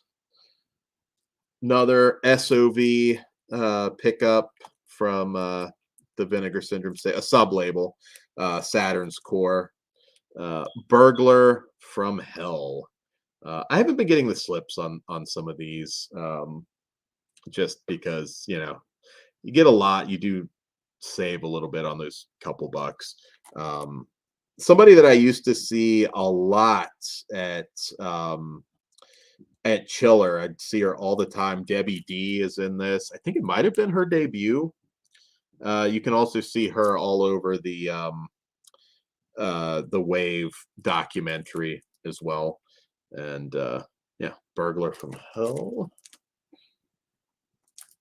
This one also one of the better made SOV titles. I think it's from like 1994, I believe. And Eric Stans, who, if you're a big indie person, Scrapbook's one that a lot of people remember. Rat Line's another, but Savage Harvest, again, cheap, but you can see like you've got a great director behind it. There's some pretty solid effects work. SOV is not for everybody. Sometimes I'll get like a little burnt out on it, but then I'll get these like moments where I do feel it doesn't work. Like there's a lot of indie filmmakers now that just try and specifically kind of mimic or recapture that feeling of the like 80s SOV stuff and early 90s SOV stuff, and it just doesn't really work. It's hard to a lot of times those films are kind of happy accidents, and it's hard to kind of manufacture that. God damn, Todd's right. I'm going to be much later. Also got Cannibal Hookers and Hooker with the Chainsaw double feature. I think this actually sold out during the sale. But I'm not sure. Culture Shock, I'm not sure if some of these are going to go back and print. Corey at S'mores and Doors actually knows somebody that was in this. Might even, I think, have her on at some point. Got that. This is a wild little double feature. Very, very gory, very kinky. Also from Saturn's Core. Red Spirit Lake. And We Await. You can actually see the trailers on the Vinegar Syndrome site. These look batshit. Also got, double checking, make sure we're okay. And yeah, we are. The Satanic Horror Night Smut Without Smut double feature. This might have also been another, maybe not. I might be wrong. Maybe this wasn't a sellout, but yes. Another Marilyn Jess title. Hold on. La Femme Objet. Another sub-label. Marilyn was gorgeous. Kind of almost looked a little bit like Tracy Lords. Hey, Jamie, how's it going? How are you doing? Yeah, indie, sometimes the Culture Shock stuff, I don't know if it was just me, but like it wasn't showing up when I just clicked all products at one point. I don't know if there was a glitch or something. So hopefully this is a good guide for you guys looking to pick some of this stuff up, because yeah, this is always exciting to find this sort of thing just at like a Second and Charles. I think it's like a heist. I've never watched this, but it's like a heist art sort of thing. Like they're trying to steal paintings, and it is the Hot Touch Code Red Blu-ray that I didn't have. I got this for like $5, so this one I honestly don't know a whole lot about it. It's good cast: Samantha Agar of The Brood fame, Patrick Macnee, Wayne Rogers, of course, and yeah. So look forward to giving that a watch. We got some Scream Factory coming up here. I picked up A Stranger Is Watching. This is a really good movie. Always a big fan. For you Star Trek fans, Kate Mulgrew, who went on to play Commander Janeway or Captain Janeway in Star Trek Voyager. And Rip Torn was in this, early 80s. really good stuff. If you haven't watched this one before, I highly recommend it. Also from Scream Factory, Killer Party. Didn't get this immediately when it came out. I think this might have been like an Amazon sale thing, but 80s slasher film, 1986 actually, that I know people wanted on Blu-ray for a long time. Got it a couple years ago. We're talking. Oh, Jamie's a fan of A Stranger Is Watching. That's awesome. Talking swimming pools in the chat here. Yes, Sex Robot, Indy. Also picked up. I've always thought this one's a little bit underrated. I thought that Clancy Brown was really good in it. The Bride with Sting and Jennifer Beals. Not a lot of people talk about it. I'm a big Clancy Brown guy though, and I think he always hits it out of the park. Carnival, I always put that over. Maybe the best shorter-lived TV series to be made. This one is fantastic from Severin. Siege, a great Canadian action flick that you should 100% pick up. It might still be on Shudder. Or I know it was. I don't know if they finally took it off, but yeah, this is kind of a Canadian gem that nobody's ever heard of, and it seems to be gaining an audience quite fast since Severin put the Blu-ray out. From Unearthed Films, who of course we are working with on the upcoming Christmas Cruelty Blu-ray, 2LDK. They're putting out some great Asian titles, and yeah, this is awesome. I'm so glad that some of this is coming out. There's a lot of great Asian horror films that haven't been released on Blu-ray yet, and this is a pretty wild flick. A lot of dark comedy, and yeah, it's just two women sharing this apartment in Tokyo, and they're competing like for everything. Same film role. They're both actresses going after the same guy, and things really just go wonky. If you haven't seen it yet, it's a really great pickup. I know I've shown off some crap tonight, but oh, Indy, there we go. Indy's a fan of Siege. Siege is really, really good, man. It's crazy that for the longest time nobody even heard of that movie. All right. Slasher favorite from 1979, Don't Go in the House. Kind of Severin doing kind of the retro art on this, which I know some people like, some people don't like, but I think it's pretty cool. And right, we've also got, these are great. There's actually only 3 on Blu-ray, 2018 through actually it might be, well, there's 3 of them, but I got 2018 and 2019, the HP Lovecraft Film Festival.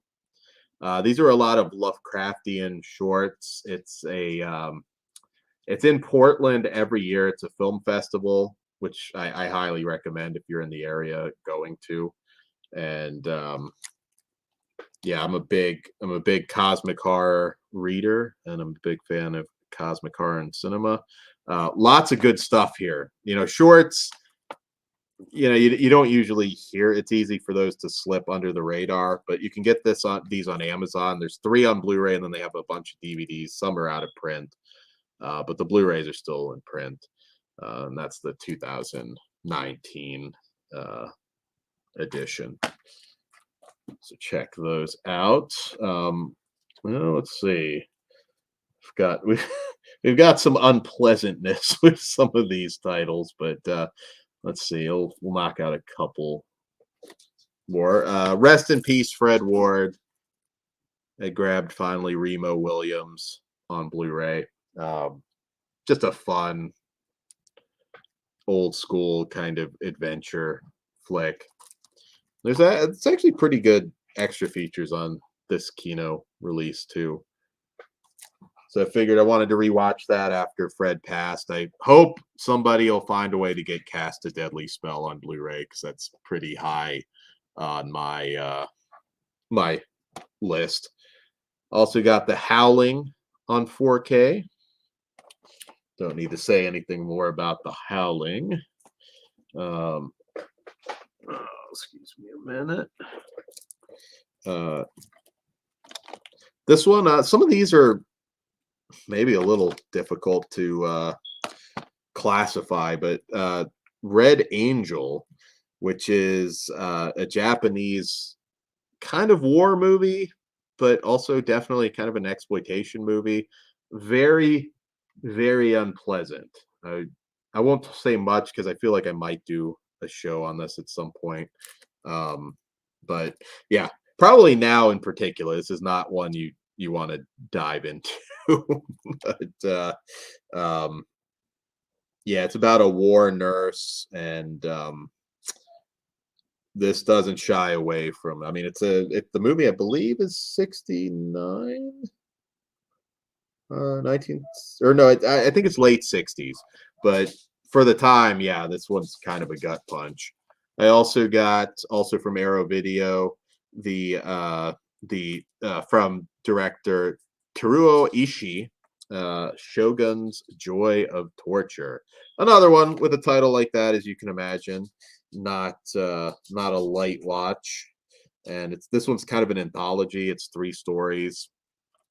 Gonna have like a fucked up Asian exploitation night probably here soon.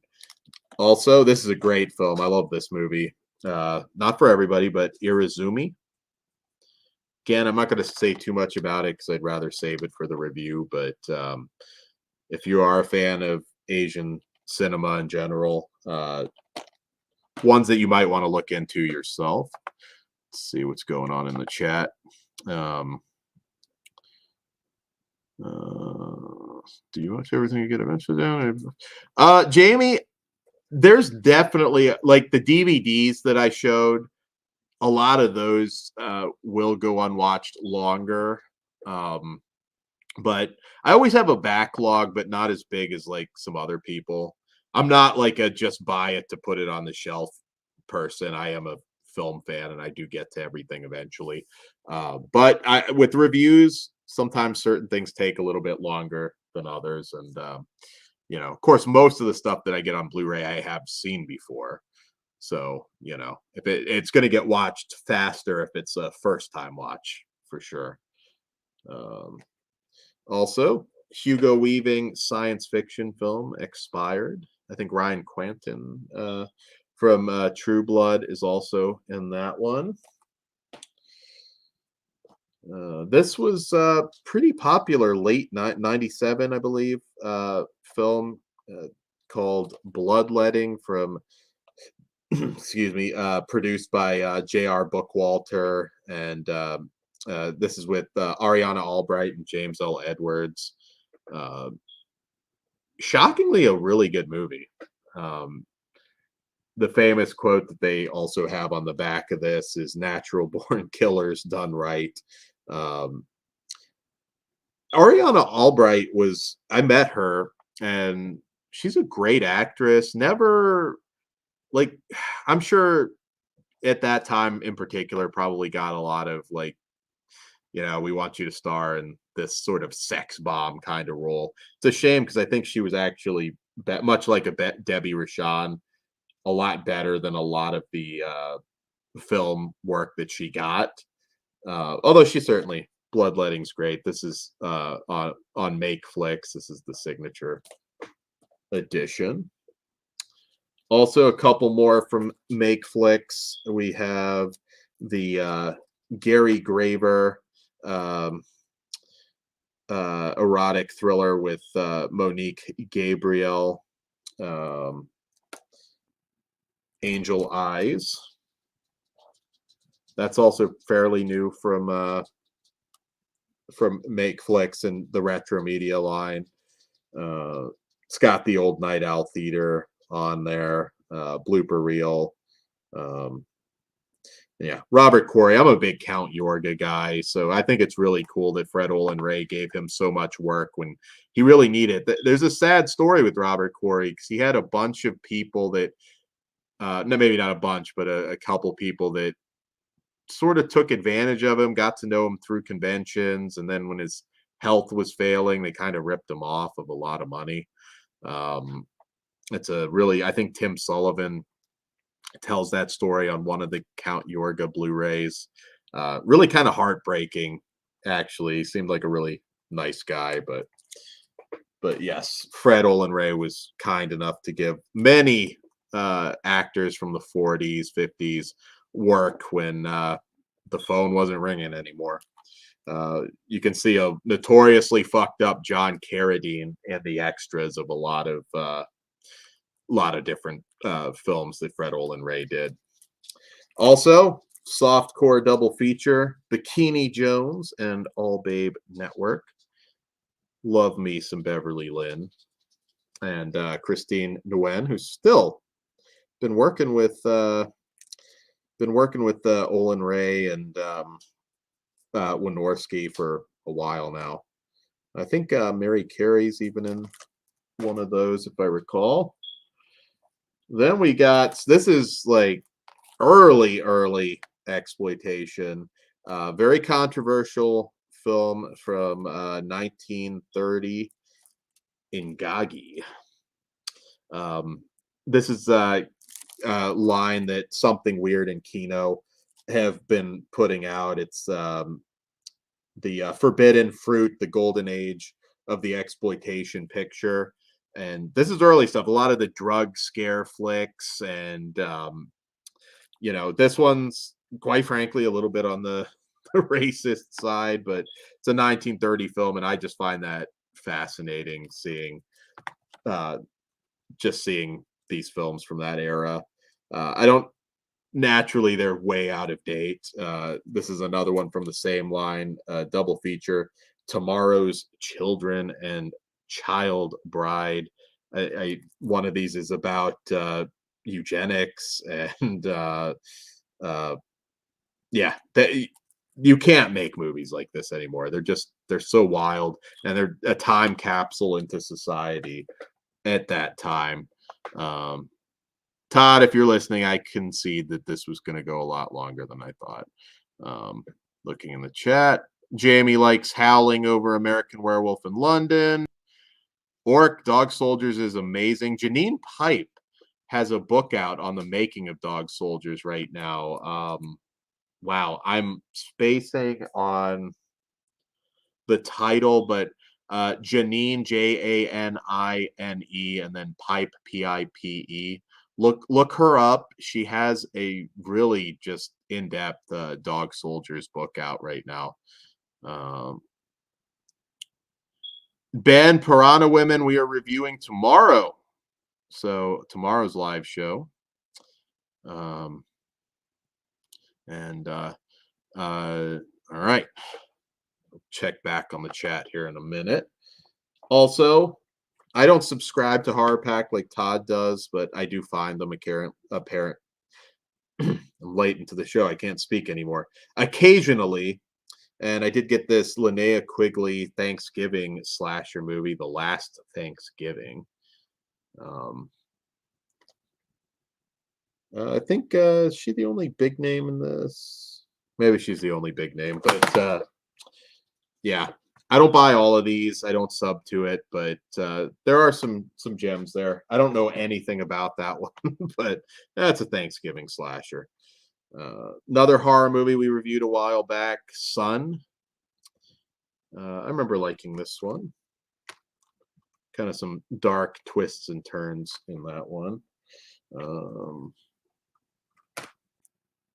Pardon me, I'm trying to keep track with the stuff that well, this one we just reviewed, so I'm not going to talk about it, but go back and listen to the review because Todd and I are massive fans of it. Slaughterhouse Slumber Party on Blu-ray. Just a raunchy, skin-filled good time. lots and lots and lots and lots and lots of nudity pretty much the entire movie. And I thought the humor hit. It's just you don't get a lot of this type of stuff anymore. So yes, check out our review. That's a lot of fun. Also, from 88 Films, I believe that this is their first region. Well, it's region free, but American release of. Trying to be careful here, definitely with this one. The Gestapo's Last Orgy. Very a lot of these movies bleed together. They're all just wild. I mean, Salon Kitty, of course, is probably one of the masterpieces of the genre from Tinto Brass, and yeah. So I was a little surprised they led with this one, but lots of extras though, man, for this movie. Considering you got a Troy Howarth commentary, which that alone makes it worth it for extra feature fans. And I believe Sam Dagan's also on here. So yeah, Nazi exploitation is all those movies more or less have the same plot. Even for me, like it's very easy. It's very easy to get them mistaken from one another because you're really dealing with the same movie over and over. Yeah, Indy, go and listen to our review on that one. You can still get the Blu-ray on eBay, I believe. I think that's the only way you can get it. I also picked up, speaking of exploitation, the Nasty Habits Nunsploitation collection, which this one has Christiana the Devil Nun, Story of a Cloistered Nun, Images, Story of the Nun of Manza. Yeah, big exploitation guy. This is a really cool box set that I keep saying, like, there's some box sets I'd like to just do like a singular show and knock out a bunch of these sets. I'm a sucker for a good box set, though. There's some stuff that, man, like when you put it all together and just wrap it up in an awesome package and all these great extras. I said I wasn't going to get the Andy Milligan one. I did. I cave every time. I'm going to get the Ray Dennis Steckler one too. I don't know who I'm kidding. Also, old school creature feature from Dark Force Entertainment. Fangs. Really cool slip cover on that one. I kind of love that era where like you actually had the real creature in the movies. Like, you actually got real snakes. There is something about that. We covered this. This one was kind of snubbed at the Oscars. It didn't get a whole lot, but Cyrano, which is a musical, and I like this one a lot, actually. I thought the music was really good. And musicals are very hit or miss. It just depends, but that is one that I liked. War Hunt. This is a World War II film about soldiers fighting a coven of witches in the forest. Mickey Rourke's in there. As far as I know, not playing one of the witches, but he could at this point. He's a very haunting individual. Another horror Blu-ray, 645. This one looks pretty cool. It's kind of a time loop horror movie. It's not a comedy or anything, but kind of reminded me of Happy Death Day. Also, I love this movie. Richard Elfman, what a cast too. I mean, well, Casper Van Dien and Natasha Gregson Wagner, but it's also got Kim Cattrall, Craig Ferguson, Natasha Lyonne, Udo Kier, Rod Steiger, and it's from director Richard Elfman. Modern Vampires. So this is the type of stuff I really like to see them releasing on Blu-ray. These 90s films that played 1,000 times on like HBO and that people I think more people remember than a lot of these companies might realize. And I was ecstatic that they put that out. Also, another one that I waited for a very long time. Finally, able to upgrade my DVD. The 4K and Blu-ray 2-disc edition of Sword and the Sorcerer. I've talked about this before. I got to interview Albert Pune with Brian Harris back in the day. Interviews have never been my favorite thing, but man, and even off air, he told some amazing stories. And Sword and the Sorcerer, I put right up there with like Conan. I always just absolutely loved this movie so much. I used to have the poster on my wall as like a little kid. Um, and yeah, 4K. That one deserves a 4K. Big crack rock Rourke looking like Madonna's twin. I think Madonna probably still looks better than Mickey Rourke. I hope so.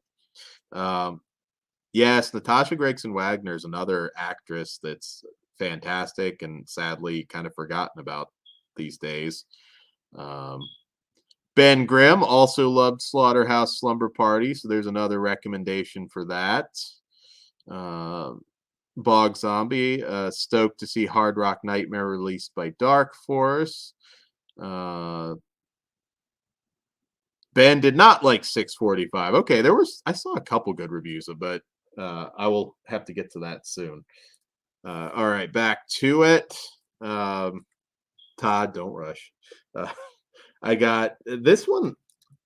Hard pressed to find shit about this one, but it's a extreme French flick called French Blood, Mr. Pig. It's on Amazon. Just one I took a shot at. Looks pretty good. Looks pretty intense from the back, and one that I haven't. I don't think I've talked to Kruger. I wonder if Kruger's watched this one yet. Just I haven't really heard anybody say a thing about it, but looked interesting. Also got An American Werewolf in London on 4K, which that obviously was essential, and it's a great looking 4K.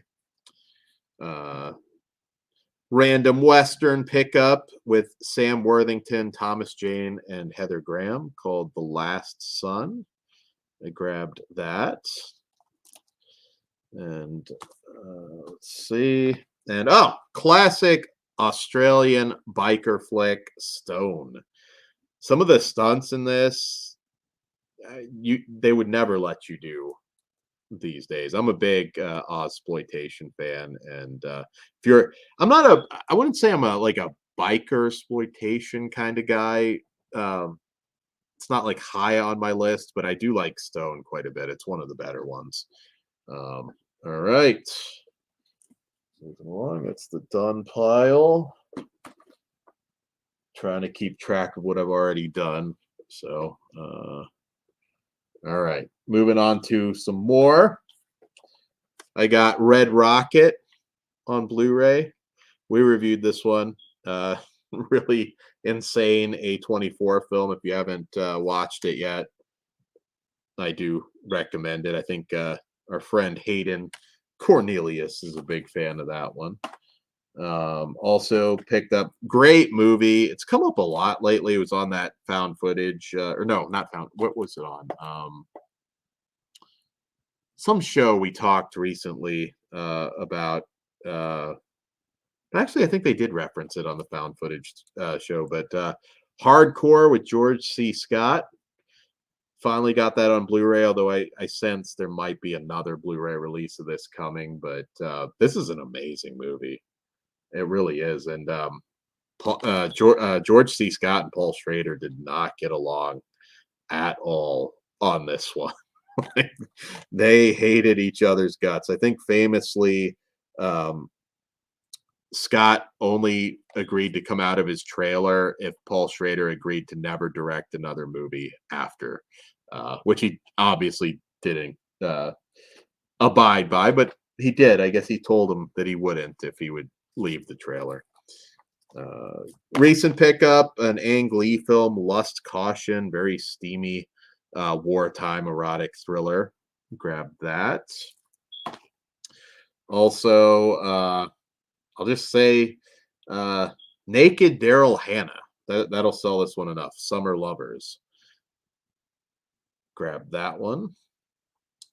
From Kino. This was one of these Amazon 3 for 2 deals. Grab that. Jamie, if you were watching at the beginning, I actually did do a lot of dollar store pickups. Zombie Hayden, I know, is doing a lot on Twitch right now, but he has done a couple streams. They just always come out of nowhere and in the middle of the night. So, yeah, keep your eyes out. Indie Hardcore is amazing.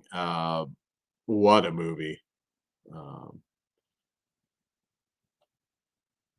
Yeah, Jamie, at the beginning, I do a lot of Dollar Tree pickups on DVD. So check that out. Also, getting back to it, Boy Behind the Door. We reviewed this on Shudder, so I'm going to kind of go through these a little bit faster. Also, we reviewed it, The Super Deep. Some really awesome effects in that one. Another Russian film that we have a review up from Shudder. Let's see. I got the new Severin 3-disc release of Guy Magar's Retribution. This is another one. I actually had the poster up in my library for the longest time. This is a stacked release. Big upgrade from the Code Red Blu-ray that they put out years ago. Old school Disney, when Disney still had an edge. Watcher in the Woods. Finally grabbed that on Blu-ray. And Something Wicked, This Way Comes, of course, based on the classic Ray Bradbury story. And this has come up. I've talked a lot. Lauren, in particular, has talked a lot about these. And I've watched these movies before, but I didn't own them yet on Blu-ray, anyways. I did pick up the Criterion release of Watership Down. Lauren's just got a seething hatred for rabbits for some reason because he's a big fan of this one. Not the type of kids flick that you would get today, for sure. Also got Plague Dogs from the same director, from the Shout Select line. Martin Rosen, yeah, great double. I wanted to do it in time for Easter, but at some point we'll get something done for those two movies. Very rare. You don't get these often, but this is a modern erotic thriller, Shattered. Frank Grillo, John Malkovich, Cameron Monaghan. Yeah, this one appears like it actually has the elements of an erotic thriller too, which is always nice. I got this at Second and Charles used, and ironically, the digital still worked. Most recent Scream movie that's been talked to death, so I don't need to talk about that one anymore. Also, RoboCop on 4K. That one, had to grab it. Some Dollar Tree Blu-ray pickups. When it's on Blu-ray at Dollar Tree, I'm not as selective. If I don't have it, I tend to just grab it. This is a sci-fi film, Synapse, and Shadowland. Most all of your I can't say anything about them, but your stores certainly has it.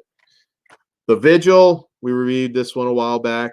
Kind of a horror film based on Jewish folklore.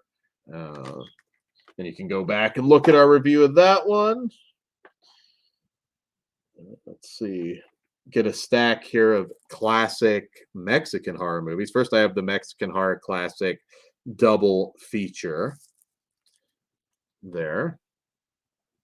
Not going to even try and pronounce pronounce these movies in their original titles, but Body Snatcher and El Escapulario.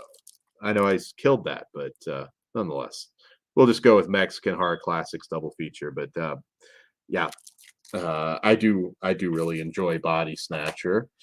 Also, Phantom of the Monastery. These are limited. This is from 1934. These indicator ones are limited. I don't know how long they'll last, but I am a huge fan of Mexican horror. And yeah, also got La Llorona. Not the shitty recent one. This one's from 1933. There's a lot of Mexican horror movies that I still hope we'll get on Blu-ray before all's said and done. All right, getting another stack. We've got some kinky ones here. Let's see what's going on in the chat. Let's see. Jamie, if you like Scream, I thought Scream 5 was, it's a proper Scream movie. I thought it was entertaining. Well, shout out Jess Graham. How are you doing? Hoping I'm losing my voice. I've been talking a lot today. All right, so getting back to it. 1 second here. This is Paul Verhoeven's new movie, Benedetta. It's a lesbian nun movie. And I didn't get to see it in theaters. I don't know why. I think maybe it just was one that kind of slipped past, didn't last as long in the theater as I expected. And yeah, I say lesbian. I mean, this is a serious like drama too, but yeah, it was just like Paul Verhoeven's doing a lesbian nun movie. So yeah, Benedetta on Blu-ray. I'm sorry, I know when they're white, they don't show up too great on the camera, but I'm trying to do my best. One of my favorite non-horror movies of the last year, Licorice Pizza. I love this movie so much, and it's just one that probably one of my favorite Paul Thomas Anderson movies. I keep getting him mixed up with Wes Anderson for no reason whatsoever. Some of their filmographies bleed together for me, but I really enjoyed Licorice Pizza a lot. So if you haven't seen that, I highly recommend it. Oh man, this stack, for some reason, lesbianism is the theme of this stack, but not a lot of people, it feels like had talked about this one, but it's called Ammonite with Kate Winslet and Saoirse Ronan. This one has some pretty graphic sex scenes between the two. I do believe Saoirse Ronan. If you want to see Saoirse Ronan sitting on Kate Winslet's face, Ammonite. There you go. I guarantee I just sold about a dozen of these right now. I don't know who's in the chat right now. Who do we got? Chris is buying it. Jess was sold on face sitting. Zombie, I'm sure, is picking it up. Orc's a notorious pervert in the community, so he's ordering Ammonite as we speak. So there we go. This one I watched with my dad, actually. I like this one a lot. It's called The Outfit. Chicago in the 1950s, and it's basically this tailor who is letting mobsters kind of stash stuff in their in his shop, and there's a shooting, and I won't give too much away, but I really enjoyed this one a lot, and I do highly recommend you check it out. Mark Rylance is just an excellent actor, and he's really excellent in this one, and very suspenseful. Some cool twists and turns. There you go. Not a lot of people are talking about it. It's too bad too, because I thought it was quite good. All right, another 2000s flick that MVD put out on Blu-ray. Brian Loves You with the lot of names in this one: George Wendt, Daniel Roebuck, Tiffany Shepis, Tony Todd. Seems like more from this era is coming out on Blu-ray, which is really nice. Going through these, I upgraded this from my DVD finally. This actually just came in this week. Picnic at Hanging Rock. If you're a fan of Australian cinema, you need to see this. I would say this is definitely an essential film from Peter Weir. Hold on here. Also from that same sale, I got from Criterion The Fisher King on Blu-ray. Robin Williams is amazing in this. Also Amanda Plummer, who doesn't get talked about a lot. She's fantastic in that as well. Also grabbed, I think I got this at FYE, Escape from New York on 4K. And let's see, another Dollar Tree Blu-ray pickup of The Noonday Witch, another Shudder film. I don't see this. I see this a lot on DVD, but I was excited to find that the Blu-ray was actually at the Dollar Tree as well, so I grabbed it. This one's based on a very popular Harlan Coben novel. It's a thriller called Tell No One. That I got at Books A Million. Again, surprised mine had a lot of movies, a lot of used movies. The past, the most recent time I went in there. Hold on. Also, this is from 1999, which was just a magical year for films in general. In Too Deep. There was 99, man. You look at like what came out in 1999, a lot of great movies. And I remember liking this one. I don't think it was necessarily a great movie, but Omar Epps, Pam Grier, I remember it. I do remember, I think LL Cool J like shoving a broken pool cue up some poor guy's ass in this one. It's pretty intense villain. All right, got Jarhead 3, a Scott Adkins action flick. I think all of these sequels are pretty much standalone, but Will Kaufman directs this, and he's another name that if you see him, he does pretty competent, direct to video streaming action flicks. Know nothing about this one, but it's a heist comedy flick that Robert Davi directed, The Dukes. Let's see here. Another Dollar Tree. I don't know if I ever even actually watched this. It's probably not great. Although Steve Carell's a great dramatic actor. Some of his comedies are maybe not as much, but Dinner for Schmucks. Got that at the Dollar Tree. Corman's World. This is a truth be told that this one it's a good watch, but they do leave a lot. But it's Roger Corman. I mean, he's done so much. There's things that they kind of gloss over that I wish they didn't. But good documentary on Blu-ray. Just don't have super high expectations. This is a World War II mystery. Takes place in I believe present day. But I've never watched it, and yeah, Sarah's Key. It looked interesting. Kristen Scott Thomas is in it, and all right, we're getting there. I'm already over my time, so Todd, I concede that I fucked up. It took longer than I thought, but we're getting to an end. We're getting close to an end. All right, let me grab another stack, guys. Hold on. Bear with me. All night stream work. Not all night. Not all night, but yeah. It'll be a little bit yet, but we're nearing an end point.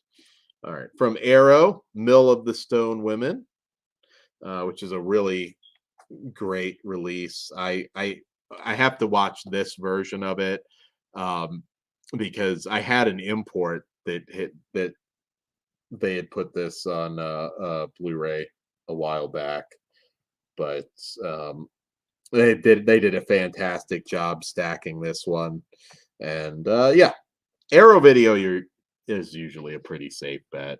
And I do apologize. I might have to go and get a different drink. Um, let's see here. Don't be upset, Todd. Was Todd talking shit in the chat and I just missed it? Oh, okay. Just a general. I was gonna say, I'm sure he's talking shit. He knew I was gonna be longer, and I was. Also got the WNUF Halloween special. I think the slip is actually sold out on this now. This has come up a lot recently, so I think you guys know all about that one and the story behind it. Also, classic Burt I. Gordon, The Spider. Grab that on Blu-ray. Man, you should read Burt I. Gordon's autobiography too. It's really good. That's also from Gordon, The Cyclops.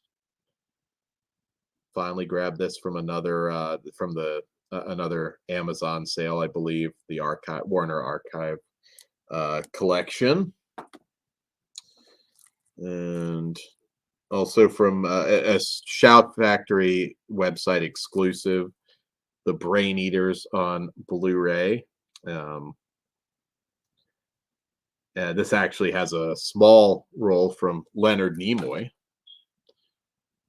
And Kruger will be happy. Finally upgraded my DVD of Dinosaurus. All great stuff. I've been on a old school classic monster movie kick recently. All right, grabbing another stack. Well, we reviewed this, so House on the Edge of the Park got the new Severin Blu-ray release of that one, which you can check out our review if you're unfamiliar with that movie. Children of the Damned, finally got that on Blu-ray to go with Village, of course. The Cursed. See this movie, guys. There's a whole lot of talk about Scream 5 and stuff like that, but this is the one like not a lot of people went to see, and it's a really good werewolf movie. Check that out. It's amazing. Everybody Knows X. Of course, I got that on Blu-ray. Studio 666.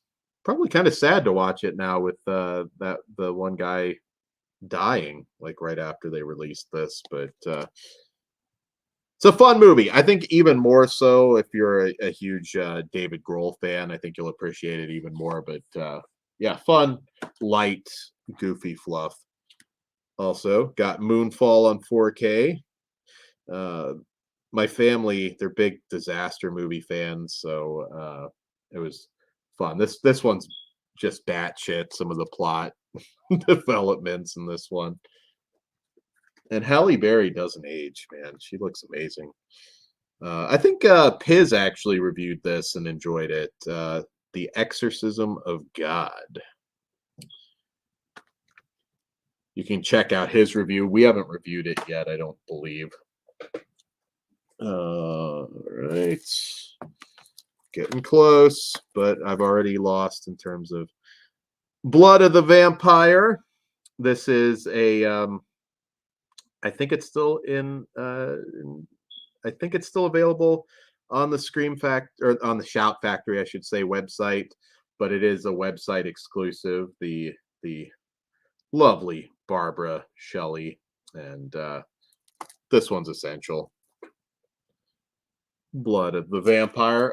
This one could be getting close to selling out. I know Day the World Ended sold out, and I didn't grab that in time, so I'll have to track it down at some point. Also, the Arrow release of the Teddy Bear Slasher, Girls Night Out. pick that up. I think Piz also has a review for that. I don't know. This one could be maybe a Slashtober, possibly. We'll see. If you do watch me on Lauren's channel, the director of this one was just recently on an obscurity report, the last obscurity report, and it is Jesus Shows You the Way to the Highway. What a movie.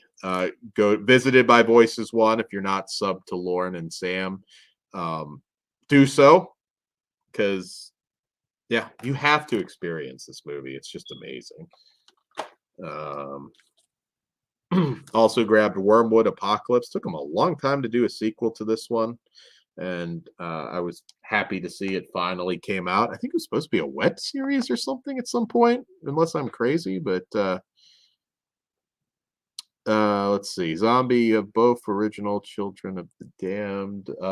Yeah, Village, and yeah. And I also have the the not so great John Carpenter remake. Let's see here. Yeah, the sequel to WNUF is coming out soon, Ben. I think they might be in post on it, if I'm not mistaken. Zombie Sam does have her own channel, Sheeby Jeebies. She hasn't updated it in a long time, but yeah, that's where Lauren discovered Sam, brought her into the community, and yeah, you can check out some old videos on there though. I think the last one I saw that she did was a review of the new Craft movie, but yeah, Sheeby Jeebies. Also, speaking of adult animation that's highly offensive now, the Ralph Bakshi film Fritz the Cat. The sequel's also on Blu-ray. I still have to pick it up, but I did finally grab that. I'll probably have the sequel for the next haul. So we did a whole show on this, so I'm not going to read, but one of my all-time favorite horror films and horror film series, Tombs of the Blind Dead. This is Steelbook, but they also have the slip cover as well, and you can check out our Blind Dead show. Yeah, again, more expensive release, but I am not sorry for spending the money on that one. Also, this one I believe is sold out. Shout Factory website exclusive, Watchers 2 on Blu-ray, starring Mark Singer of Beastmaster fame. Hopefully we'll get the first Watchers at the very least on Blu-ray to go with that.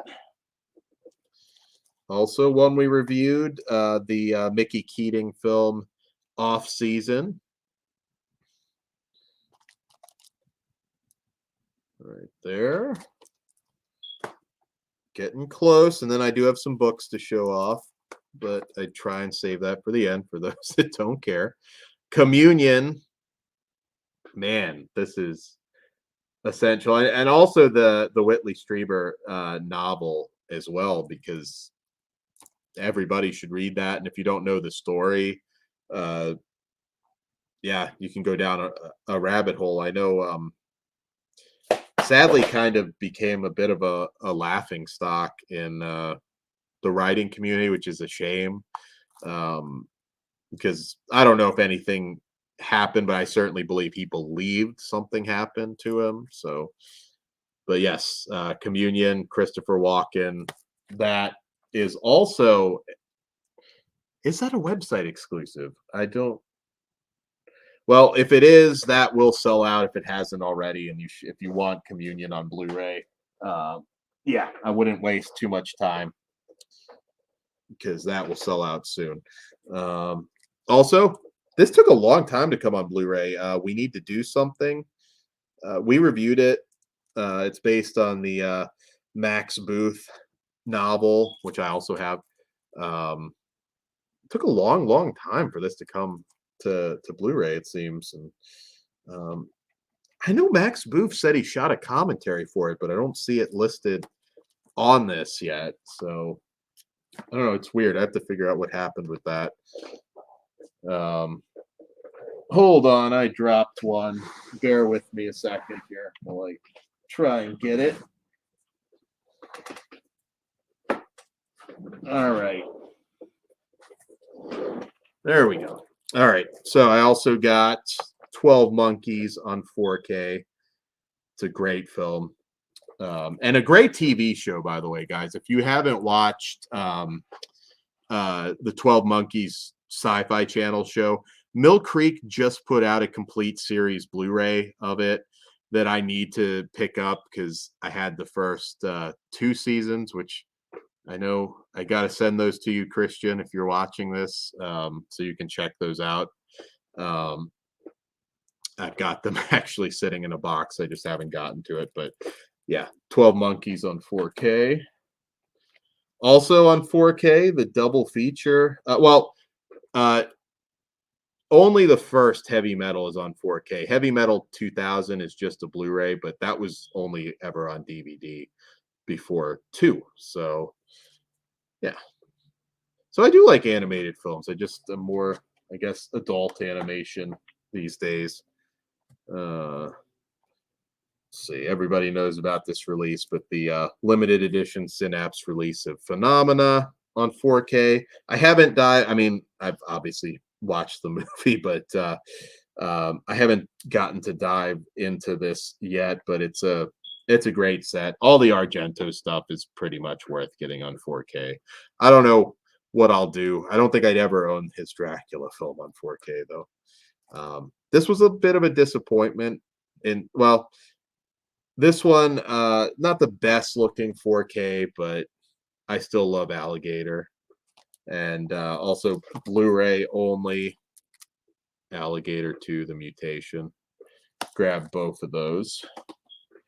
Let's see. I feel like I showed this one off on the last show, but well, in case I didn't, Mahakal, the Indian Nightmare on Elm Street knockoff. This one's wild. From Massacre Video. Check that out. I think I might have accidentally put that in the pile because I feel like I showed that off last time. Resident Evil: Return to Raccoon City. I actually kind of like this one. There were some casting choices that I wasn't as big on. Welcome back, Mikey. It's going to be a long watch list, Chris. So, thank you for everybody that sit through this, my ramblings and trying not to lose my voice. I actually like this. I think it was an attempt to make an actual, bring it back to its roots, make an actual horror film. Couple of these actors, maybe, I don't know, maybe not my first choice, but I actually think it's a halfway decent movie. Not a classic, but way better than the last few Resident Evil movies I've seen for sure. Also picked up some classic sci-fi from Val Guest, The Day the Earth Caught Fire. Excellent film from '61. Highly recommend it. Also, another sci-fi film from Scream Factory, Colossus, The Forbin Project. It's been many years since I've watched that one. All right, we're nearing the end now. I'm going to go through some of these quickly, but covered this on our Oscar show. Spencer on Blu-ray, Kristen Stewart. Thought for sure she was going to win too. Well, canceled Jeremy Piven, but he managed to still get a role in this one, American Night, with Jonathan Rhys-Meyers, Paz Vega. Looked pretty good. Let's see. This one is not good. Pursuit, and John Cusack action flick on Blu-ray. I'll buy everything from the Vestron line. This is not a film that I don't remember disliking it. It's just one of those movies. I'm not like a huge fan, but Dream a Little Dream. Price point's right. I'm gonna always grab these no matter what. The Extreme Prejudice, which is here somewhere if I haven't already showed it, is a great release. This one is a Hollywood themed story with Mel Gibson, Marina Baccarin, and Charlie Hunnam. Last looks. Check that one out. This is a Dollar Tree pickup, underdog, kind of a female boxing drama. Also, an upgrade to Blu-ray, Orgasmo. Hadn't grabbed the Blu-ray yet, but you know, you got to enjoy Jizzmaster Zero in stunning 1080p. Another dollar store pickup, Downsizing with Matt Damon and Christoph Waltz, I believe. This is I believe, let me see here, make sure. Yeah, Norwegian film, a Norwegian disaster film, which there have been some really good Norwegian disaster films. The Burning Sea. Grab that on. Yeah, they did one called The Wave, which is really good. Norway's been killing it lately. Also, a Jeffrey Dean Morgan serial killer flick, The Postcard Killings. Grab that one.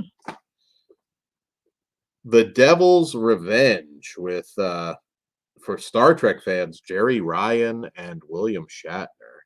It looks terrible, but yeah, I was sold on the cast. Kind of, oh, I shouldn't say it looks terrible. Kind of looks like a cheesy sci-fi horror film. Another one, you can get this in any of your dollar stores. Broken Swords, The Last in Line on Blu-ray. Another one, same story. Boudica, Rise of the Warrior Queen. This one actually looks pretty good. Another one from our Oscar shows, King Richard with Will Smith, which was kind of overshadowed by the incident at the Oscars. Also essential. Stone Gassman's favorite movie of last year, Last Night in Soho. Grab the 4K. That one, another dollar store Blu-ray, Jack Hunter. There's actually two of these. I have to find the other one on Blu-ray. Kind of an Indiana Jones type thing. I think these might have been like TV movie attempts at turning it into a series that just didn't take. Let's see. Go back to the chat here. Yeah, I liked King Richard, Orc. If you're a tennis fan, you should definitely check it out. Bug Zombie, what did you think of Postcard Killings? Mikey's in Florida tonight. Well, that's a good place to be. Yeah, Ragnarok is good. It is a good fantasy creature feature, Ben Grimm. Chris talking about Vestron. Will they ever drop Ghoulies 3 or 976 Evil 2? Well, I'd say that's a good bet, Chris. See again if I missed anybody. Yeah, Chris, it's interesting with Raccoon City. I know some people that despised it. Now I'm not a gamer, so I'm not coming at it from that perspective, but I just thought those last few Resident Evils just really were far and away from what they were and what I enjoyed. I do enjoy the first 3 Resident Evils, but it quickly falls apart after that. Curious about the new show. I'm sure we're going to be covering it on Netflix, at least the premiere. Also, the best werewolf movie that nobody ever really talks about, The Undying Monster from 1942. Love this movie. Hadn't got it on Blu-ray yet. Finally did. Getting close to the end. So I have, let's see, random actress crush. And I don't know, again, it's not a specific movie or anything. I just like her in general. and she's great. Does a lot of comedy now, but also kind of started out as a dramatic actress in Heavenly Creatures. Melanie Linsky. This is a comedy. We'll Never Have Paris. Um, I kind of hate Big Bang Theory. I'm not a fan, so I'm not a fan of Simon Helberg so much, but I do love Melanie Linsky. I just had always had a thing for her, and somebody I'll pick it up if she's in it. All right, MVD, Boogie Boy, Mark Dacascos, very talented actor. Another guy that didn't really, and what a cast in this one. I mean, you've got Tracy Lords, Joan Jett, uh, yeah. I'm looking forward to revisiting it. I think Jonathan might have picked this one up, and Corey as well. But yeah, from Roger Avery of Pulp Fiction fame. This one I don't know a whole lot about. It's a stand-up comic movie called The Opening Act. But it looked like a good time. I wonder if Steak has watched this one. Tom Segura is in it, Whitney Cummings, Bill Burr, a lot of very famous comedians have roles in it, so thought it'd be pretty cool. I haven't bought all of these because I won't. It has gotten depressing, but I did pick up Apex, a recent Bruce Willis film. It's an action film, but it might have had some kind of a sci-fi element to it. Let's see. No, I know she wasn't on Big Bang Ben. She was like a Charlie Sheen girlfriend on Two and a Half Men, though. But the other guy, Simon, whatever, was on Big Bang Theory. Sorry. My dad's a Two and a Half Men fan. I've watched a few episodes here and there, and that show's pretty funny. Big Bang Theory, I don't know. It's just the same thing every time. Nice, Big Crack Rock. Actually, Toxic Zombies is another one on the Massacre Video site that I still have to get. Yeah, Orc, Whitney Cummings, Tom Segura, Bill Burr. If you want me to show that one again. I found this at Dollar Tree, but I don't see this one all the time. Sorry, I'm on the wrong window here. Yeah, The Opening Act. Yeah, Neil Brennan, Bill Burr, Whitney Cummings, Tom Segura. Jimmy O Yang, I think, is the lead actor in this one. So yeah, look cool. Check your local dollar store. You might get lucky on it. Let's see, a Russian sci-fi film, Project Gemini. Grab that one. We are on our last stack. Then it's on to if you guys have any questions, hang out a little bit. Todd hasn't screamed at me yet because I am over my time, but this is a drama called Blackbird. It looks incredibly depressing, but great cast. Susan Sarandon, Sam Neill, Rainn Wilson, I believe, is in this one. Kate Winslet. Looks like a really good movie. Depressing as shit. It's basically about I believe it's Susan Sarandon that's dying, and the family gets together. So yeah, maybe not one to watch in these depressing news times, but looked good. And that's another one. I don't see it at a lot of dollar stores, but I did get it there for $1. I was happy. House of Gucci, which we covered on our Oscar show.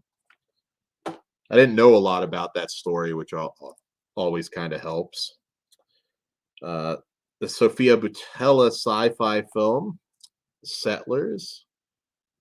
Grab that one. I keep saying we're going to do more sci-fi. I might need to pull somebody that is a bigger sci-fi buff so we can do some sci-fi movies.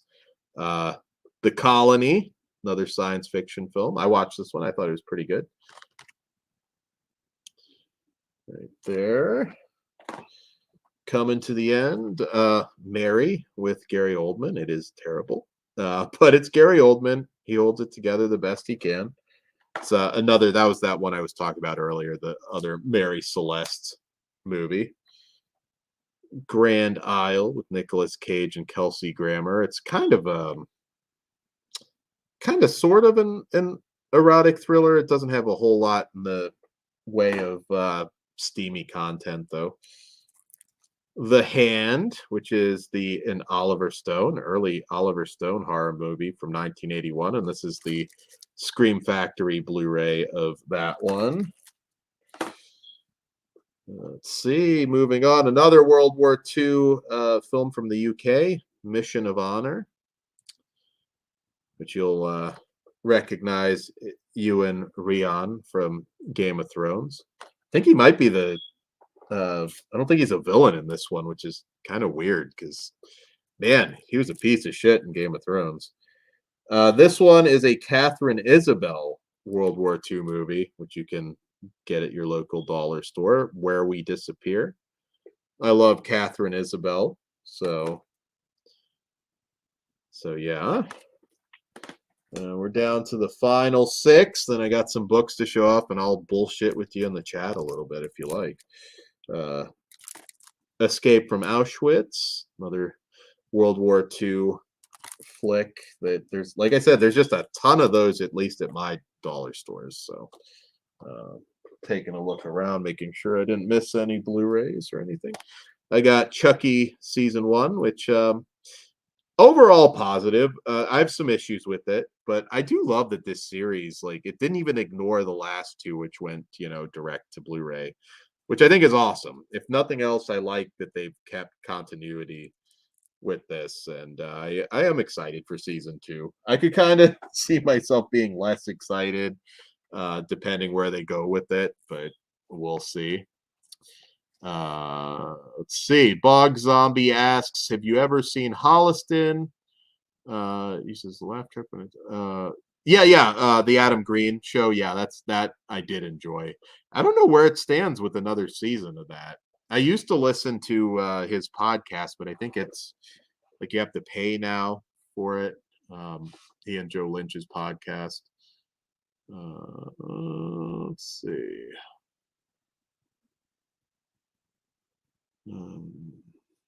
Yeah, sometimes it is weird, like a sitcom type thing, and not having the laugh track.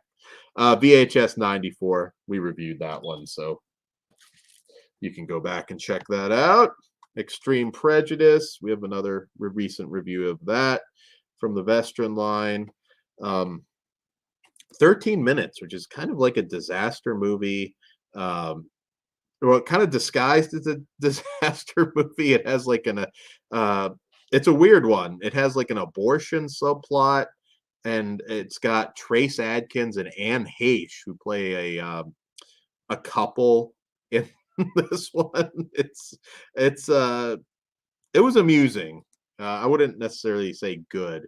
It's about like 10 minutes worth of a disaster movie, and the rest of it's a drama.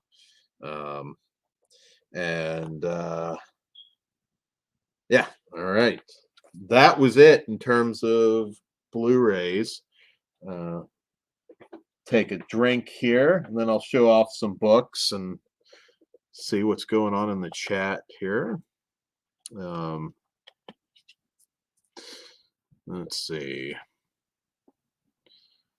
Jessica, what did you just watch? I'm not sure which one you're talking about there. Yeah, VHS 94 is a lot of fun. I thought it was really good. The third VHS, which I guess was viral, that was not very good at all. So I think VHS 94 restored my faith in that series. Oh. Let's see here. All right. I know you're not all book fans, but I don't know if we've had a Lauren sighting in the chat tonight yet, but I'll show these off.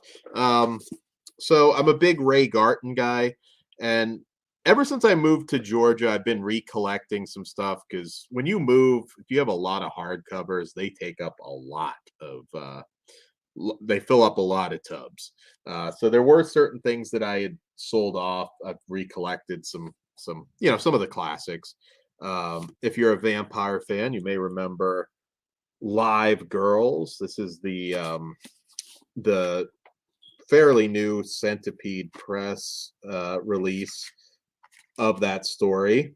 It's really a beautiful looking book just on the inside, and sorry, trying to get all that in frame, but if you like just kind of down and dirty vampire stories, I highly recommend Live Girls. Finally tracked that down for cheap. They also did a sequel years later, like 2004, I think, called Night Life.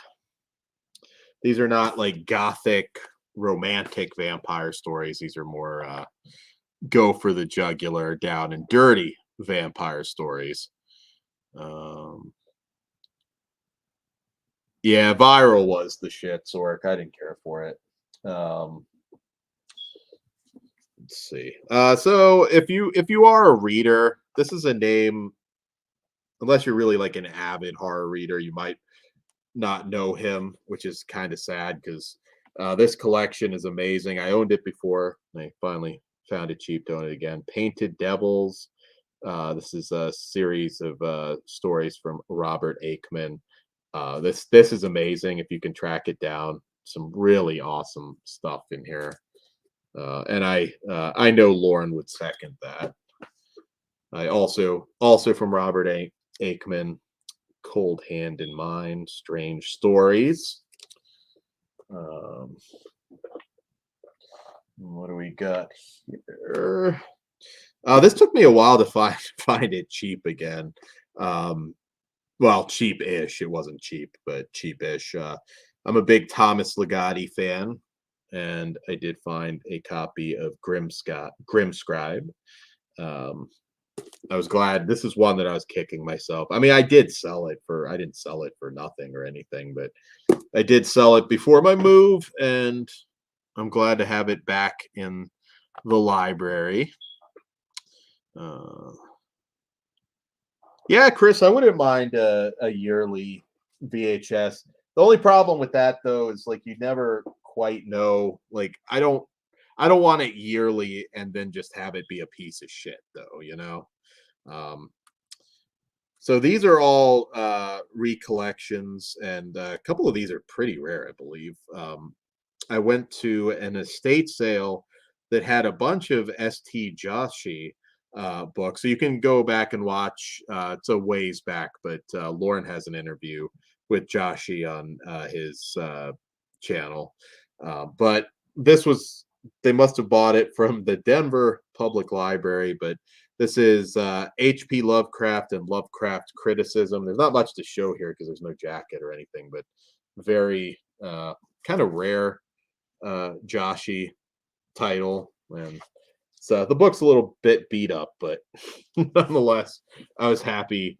I don't think I actually owned that one, come to think of it. But yeah, this they were obviously a Lovecraft fans. I have all of the I have like 10 editions of different Lovecraft books of his regular stories, but also Joshi also wrote novels, including cosmic horror novels, including Something from Below and The Assault of Chaos, which I have not got around to reading this one, which has Lovecraft as a character. Very cool,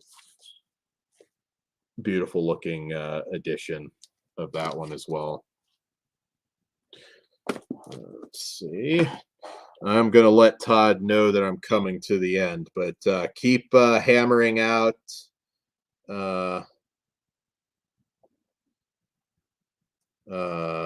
Let's see. Just letting him know, giving him a warning, but any questions or comments, I will take them.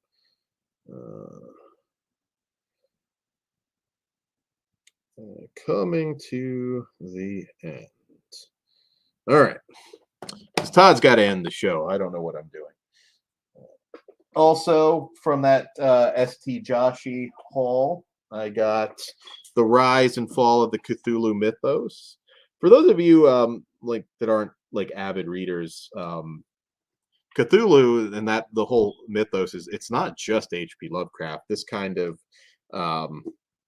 traces all that. I won't give like a horror literature lesson or anything, but you hear of Lovecraft, but you should also know names like Frank Belknap Long, of course Robert E. Howard, and yeah, it's very important to realize that it's not all just Lovecraft.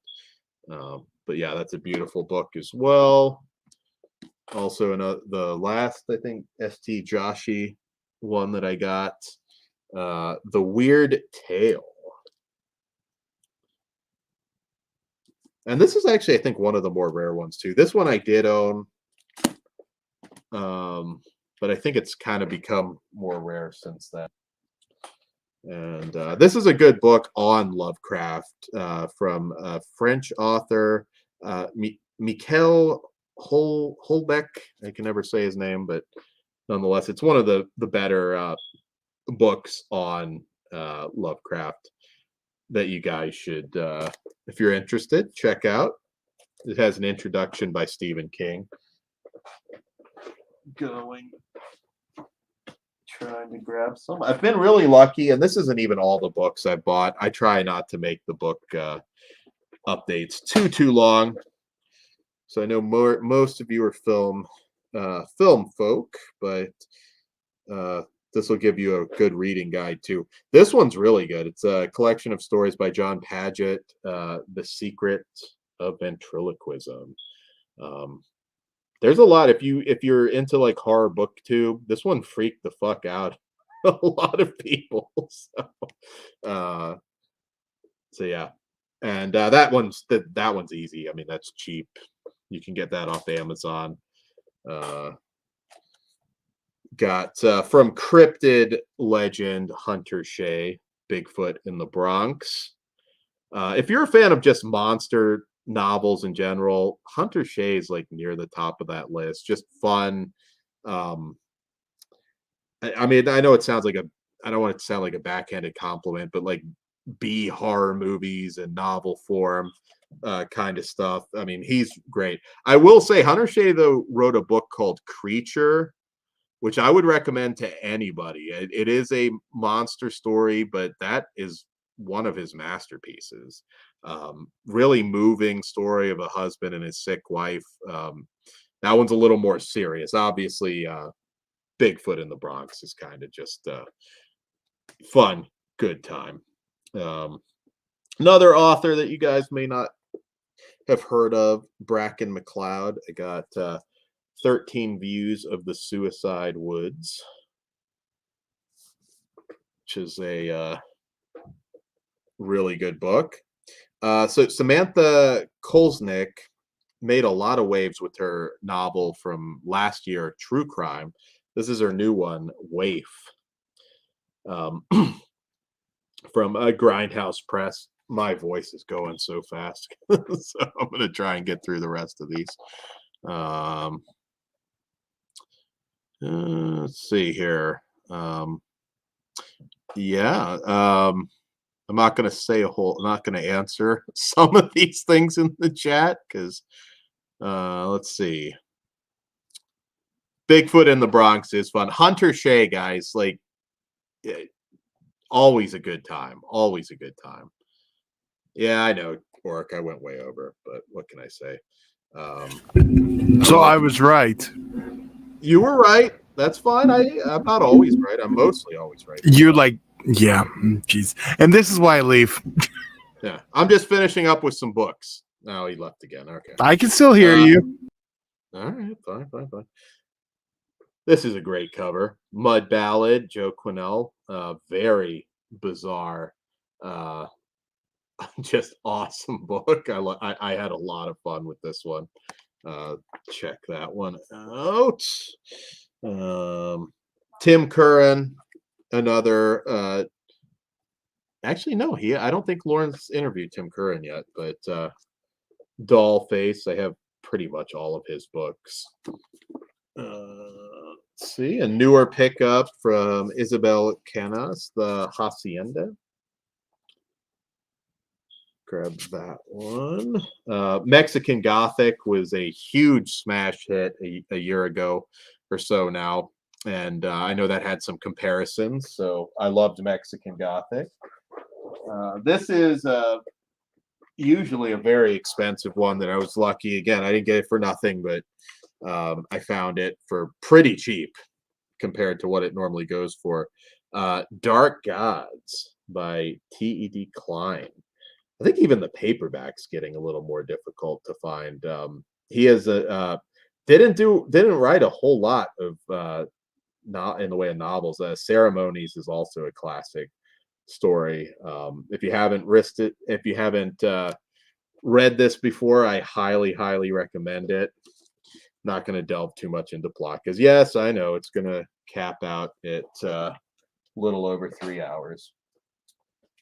One that I think I basically have everything now.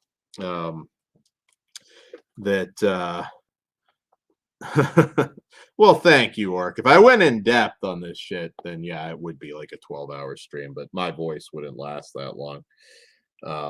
Gary A. Bronbeck. Now, Lauren, actually, I think it's his most listened to show, if I'm not mistaken.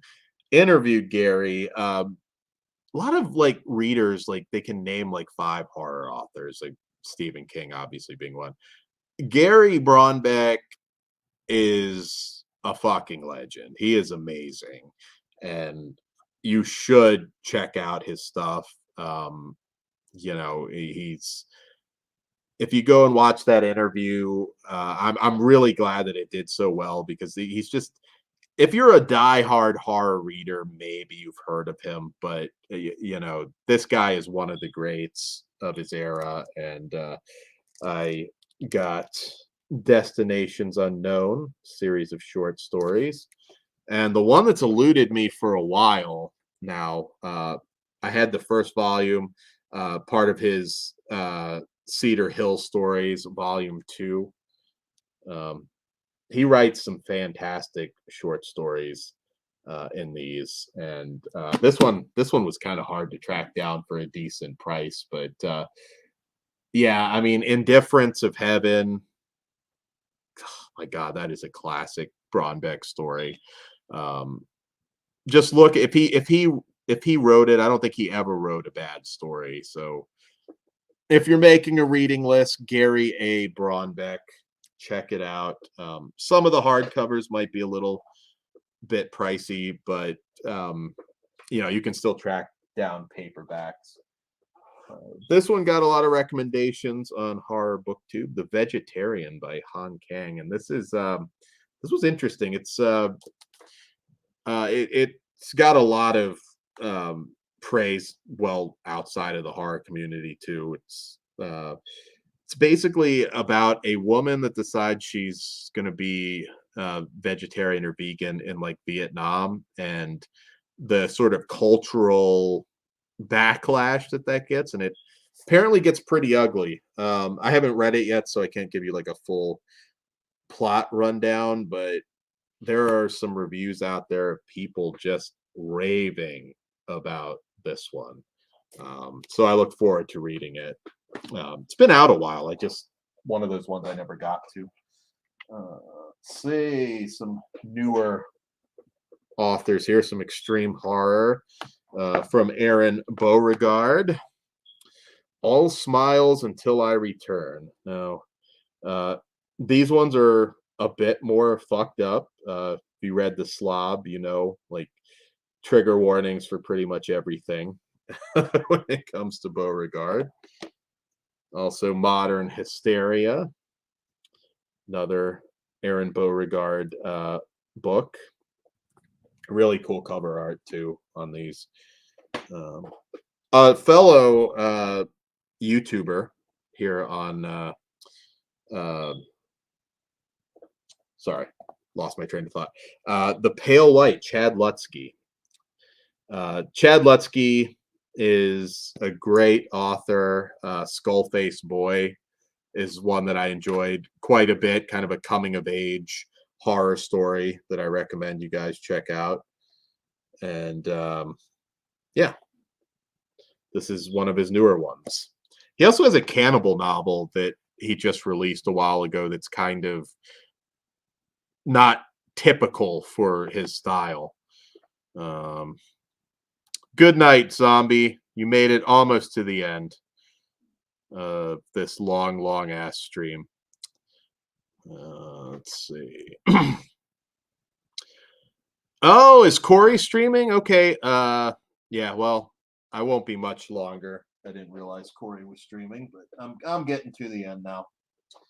Also from Brian Boyer, Autumn Gothic. This is his new book. I'm a big fan of he's from West Virginia, I believe, and he's written some really cool stuff, kind of an up and coming name. Catriona Ward, who wrote Last House on Needless Street, which was a huge hit. This is her new book, Sundial, which also has gotten a lot of praise. Let's see here, getting towards the end. Another past Lorne guest, the third in a trilogy, Ramsey Campbell's Way of the Worm. You should check that out. Ramsey's an icon. Some more. Let's see. We got Malinee by Josh Schlossberg. Really good book. Bad Appetites by John Athan, another kind of more extreme horror novel. Another extreme one, Only Psychos by Daniel J. Volpe. And really great book. The Fervor by Alma Katsu, who does a lot of historical horror stories, and this one is really good. Running out of space here to lay stuff, but I'm on my last stack of books. Another old classic that I recollected, The Edge of Running Water by William Sloane. This one's a lot of fun. The Bog by William Talbot. And let's see here. Some extreme horror short story collections.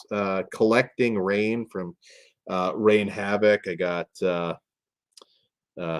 this is some like more rough, fucked up stuff. Volume 1 and Volume 2. Collecting Rain. Let's see here. Got Christopher Triana, They All Died Screaming. Great author. Then I got a series of books from Christopher Ruffty. Some of these are in a series. Lurking Season. Pillow Face. Some really cool art on these. Hell Departed, Pillow Face versus the Lurkers. A lot of these novels, like I said, are kind of connected to a series. Then, all right, last handful here. Don't want to fall out of my chair and be the next Joe Bob meme. The Lurkers by Christopher Ruffty, again, part of that same series. Some Adam Cesar, another YouTuber. First one you'd expect. A haunted arcade story called Zero Lives Remaining. All of these are not very expensive to pick up also. Video Night by Adam Cesar. He's known for this new book, this new YA horror book called Clown in a Cornfield, which was even at Walmart, made a ton of noise. People were really obsessed with it. But yeah, also Tribesman, his cannibal story. And I had this on paperback, but this is a new edition of another Lorne guest, Rick R. Reed's Obsessed. And let's see. Unpleasant, or from Nathaniel A. Giles, Unpleasantness, Ghost Stories for the Depressed. This was recommended by a fellow horror YouTuber. So I grabbed that one. That's supposed to be really, really good. And that's it, guys. So that is, I believe, all I've got.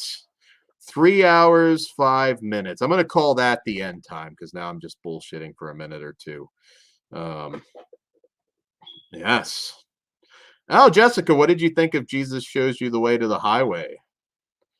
I think that's still free on Amazon Prime. That's a wild movie.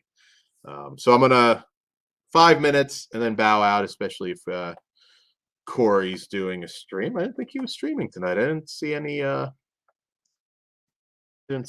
links for that or anything. So yeah. So anyways, yes, Jesus Shows You the Way to the Highway. I loved it. I thought it was just a fantastic film. And let's see here. Sorry. Yeah, no Lauren tonight, but I'm sure he'll check out the book portion later. And yeah, Jessica, if you haven't watched the new Obscurity Report, Miguel, the director, is on there talking about Celia, the Australian film. That I thought that episode was really, really good. So you might be seeing a lot of Miguel in the community on some of these shows. I think that's awesome. Kind of look like one of the characters in that too, Mr. Sophistication. That's awesome, Chris. We love hanging out with you. Hope to see you. I think Mike was talking about you when I was rushing to get this stream together, and because guys, like all of this stuff, like I have to have it within arm's distance. So like I'm literally like in a tower right now, like just off camera. There's like a tower of shit surrounding me. So let's see. I think Corey's going to be live in about 3 minutes, so I'll start wrapping up here.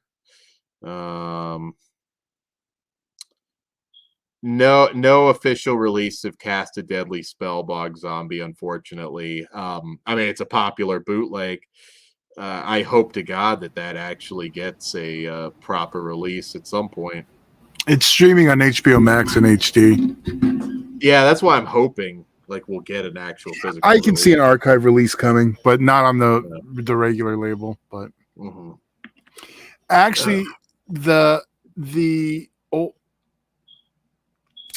I think Cast a Deadly Spell is on a Warner Archive DVD now. So like the pressed one's out of print, but you can still get it if memory serves. Oh, okay. Okay. I'd have to double check, but yeah, I love that movie. I've always loved that movie. I had a pretty badass shirt from that too that got torn somehow. But yeah, guys, it's been a pleasure hanging out with you tonight. Just a little bit of plugging. We will be live tomorrow for our Wednesday show, same time, 9 p.m. Eastern for our regular Wednesday show. Then right after that, patreon.com/fleshwoundfeatures. We will have we're titling these. These will all have unique titles. Maybe you guys can even title some of them within reason. We have pizza and butt stuff. Did I get it right this time, Todd? You did. There we go. Pizza and butt stuff. There we go. So yes, patreon.com/fleshwoundfeatures. Needless to say that one gets a little more raunchy. So yeah, come have some fun with us after the regular show. But the regular Wednesday show will be right here on YouTube. And I've already forgot the channel name, but 4K. Be sure to, if you go back and watch this, subscribe to him, subscribe to Slasher Home Video, everybody else here that has a YouTube channel. We all try and support each other, and we appreciate a lot of you've subscribed since the Horror YouTuber of the Month, which is my last plug. If you haven't voted yet, we are down to 2 days. 2 days. Ends Monday Eastern and on the 30th. So yes, right when it turns July 1st on the East Coast, that's when we're cutting it off. You can literally decide who wins this, by the way, because I think right now Jake and Lauren are separate. Jake and they're separated by 2 votes. At least the last I looked. That could have changed a little bit, but separated by 2 votes. So you guys can literally decide who wins this, and yeah. So we'll probably be saying congratulations here soon. That's all I've got. Thank you, everybody, once again for joining us, and for this slightly longer than normal stream. And that's all I got, Todd. T-shirt. We pimped the T-shirt, right? We did.